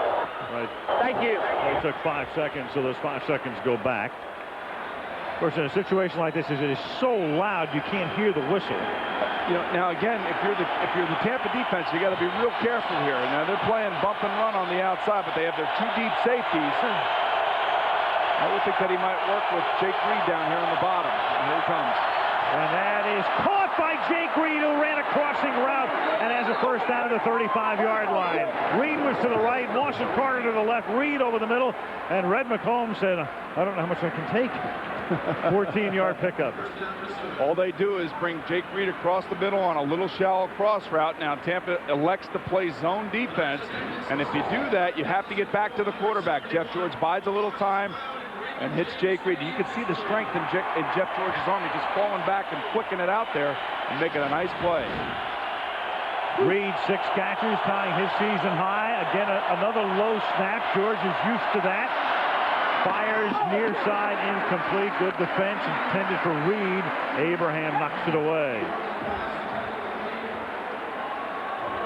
1:20 left and 2 timeouts for Minnesota. From up here, it's watching. It's fun. This time, Minnesota keeps 7 guys in. They only throw 3 guys out. Next time, we'll see if Tampa blitzes and they catch them in what they call a scat protection, where they have only 5 or 6 guys blocking. Ray Sherman and Monty Kiffin are earning their pay tonight, Al. 2nd down and 10. Bucks up by 7. Great protection, and then Moss drops it. Open over the middle, had position, got inside Abraham, dropped it. And what is making all of this happen, the opportunities that Jeff George is having, the offensive line of the Minnesota Vikings are doing a wonderful job of blocking at the point of attack and giving Jeff George time to survey the field. Look at that. There's nobody even close to him. Randy, we've seen 2 drops uncharacteristic of the Minnesota Vikings wide receivers. Moss there and Carter earlier. Perfect pass. 3rd down, 10 from the 35-yard line. From the gun, whistle before the snap. Randall McDaniel may have moved again.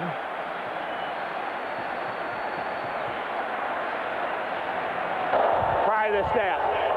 False start. Number 64 of the offense. 5-yard penalty. Remains 3rd down. Enhanced TV, a reminder, you can tune in right now, ESPN.com, NFL.com, Enhanced TV. 3rd down and 15 at the 40-yard line. There's no reason to force it down the field. You have plenty of time. You can work the middle of the field and get some yards back. The Buccaneers are showing blitz, but they're going to back out of it. Here's the guys underneath. George throwing. Leroy Hoard makes the catch, and fights his way for a first down. Now, when you're playing against zones like that, you can take the underneath coverage because the longer you hold the ball, the deeper they get, and the harder it is for them to come up and make a tackle. Veterans quarterbacks know that. Spiking it here, conserving the timeouts. They have 51 seconds left. I tell you, this is developing into a great series. Minnesota dominated for so many years because Tampa Bay was just so awful, but if the Bucs win this game, they will have split the season series in each of the last 7 seasons. There it is, and that would tie an NFL record. Bears and 49ers split 7 straight series between 59 and 65. Second down and 10 from the 25-yard line. Who moved? It'll be 64 again, either 64 or 73, McDaniel or Stussy. Prior to the snap, false start. Number 64, the offense. 5-yard penalty. Remains second down. Well, this is big news. I mean, that's a guy who'll be on the steps of Canton someday. He will be. But I was talking about earlier, Al, that when you're in this situation as a quarterback, if the opposing team is playing a zone defense on you and they're not getting pressure, just take the underneath guys, because the longer you hold the ball, the further away they get from everybody, the farther away they get from everybody else. Second down and 15, and look out, and he gets blitzed and sacked. Rundy Barber disguised it extremely well until the very end. What a call by Monty Kiffin, sending Barber. Red McCombs will look on now, his team faced with a 3rd and forever. Al, he's not even in your screen. Here he comes, number 20. Leroy Horde has got to see him. So does the center. It looked as if Christie, Dixon, and Horde had a screw up in the middle, and somebody didn't pick up their blitzer. That is his first sack of the season. Remember when we did the Giants this year, the Giants against the Dallas Cowboys from the Meadowlands in October, Tiki Barber won the game, had a tremendous night, and this is his twin brother here, Rondi. And you could see Horde on the sideline talking to his coach, saying, "Hey, you know, that's not my guy. I picked up Hardy Nickerson in the middle." He's like, "That's not my guy. I don't have him. I picked up Hardy Nickerson. Somebody else has got to get him." It's one of those he said, she said things. Well, Rodney Barber came up with a big play there, and Monty Kiffin pulling out the blitz at the right time. So the Minnesota Vikings will have to pick up 25 yards in 2 plays. Well, if there were an offense in the NFL that you would choose to do that, this would be it. 3rd and 25, ball at the 40-yard line. Stay underneath if you can. And that is caught.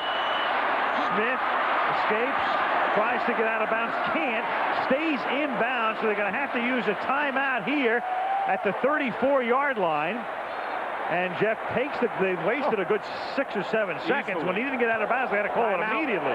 See, the interesting thing there is they should have been on the sideline saying, look, if we get tackled in bounds, 30-second timeout. Take it right away. We have to call it right away, and Jeff should know that. It would cost them at least 7 seconds.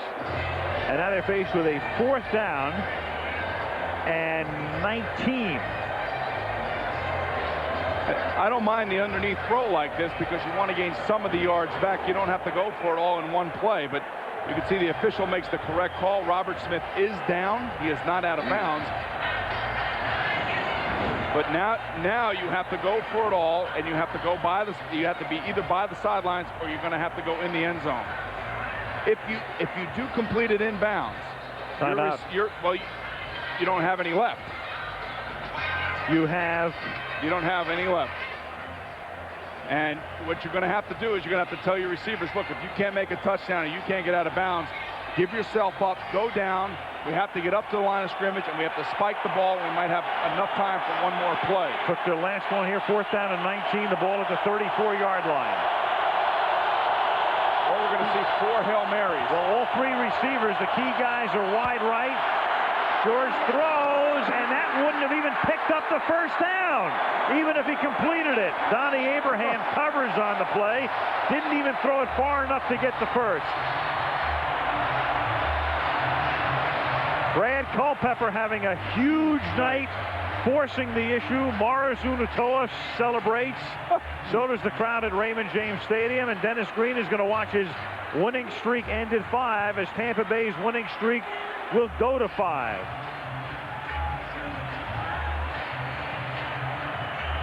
Interesting play. They lined up all 3 receivers to Jeff George's right, TV left. Watch Culpepper, 77. He's the grunt. He's the guy who's got to take all the double teams. Well, he's having a heck of a night tonight. Big night for him. Sean King is going to live a dream. Makes his NFL debut on Monday Night Football. It's a huge game. Leads his team to a 5th straight win. Big turnovers. Barber had a big night. The defense does its job as always. They capitalized on turnovers. The Bucs have now won 5 straight, and Tampa Bay and Detroit are tied atop the NFC Central with records of 8 and 4. And the Vikings now find themselves at 7 and 5 and fighting for a playoff berth.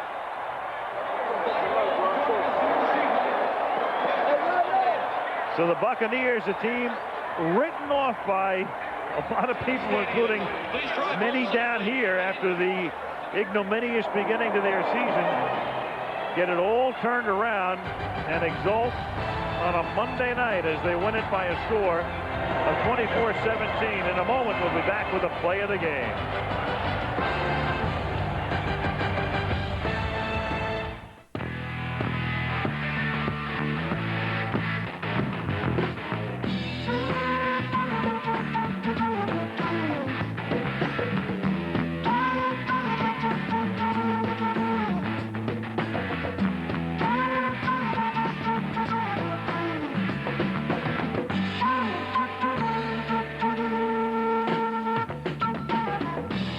CNET.com, helping you find the right technology products.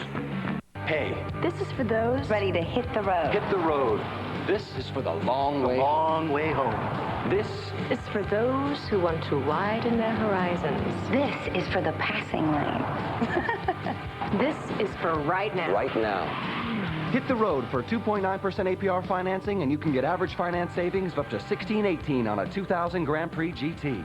This is for me. For me. Hit the road for Pontiac driving excitement. This is for me. The Buccaneers win it by a score of 24-17 as we take a look right now at the CNET.com play of the game, and it came very early. In fact, it was the 3rd play of the game. Jeff George went back to pass. Great play by Abraham, coming in from the corner, jumping up, picking it off, going in for his 2nd touchdown in the last 3 games. Got Tampa Bay off and running, and they win it by 7. The other big guy tonight, well, he's royalty in the Tampa Bay area tonight, Sean King with Leslie. That is true, Al. Rookies are supposed to hold the clipboard, not lead a team on Monday night. He's holding the game ball. Sean, now that it's over, what was your emotion out there tonight? Well, I was just happy. I got to give God all the credit. Again, we just showed favor upon my life. A lot of people in Tampa were praying, and the Bible says the prayers of the righteous availeth much, and, that was evident tonight. What about the 2 touchdown ones on 1st and 10 from the 35 to Jaquez? Well, just great protection by the offensive line. They did a good job of keeping protected, and I just threw it up, and Jaquez made a great catch, and then we came to Dave. We were trying to, smash it in, but we couldn't do it, so we did a little play action. Dave made a great catch.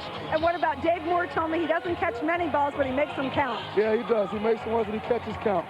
And what about for you at home? You were raised both in Tampa Bay and St. Petersburg. What did this mean in front of all these people? Well, it was good. This was for the fans and all the people at Tampa. This is the biggest game we've had in a long time. It's just great to get a win.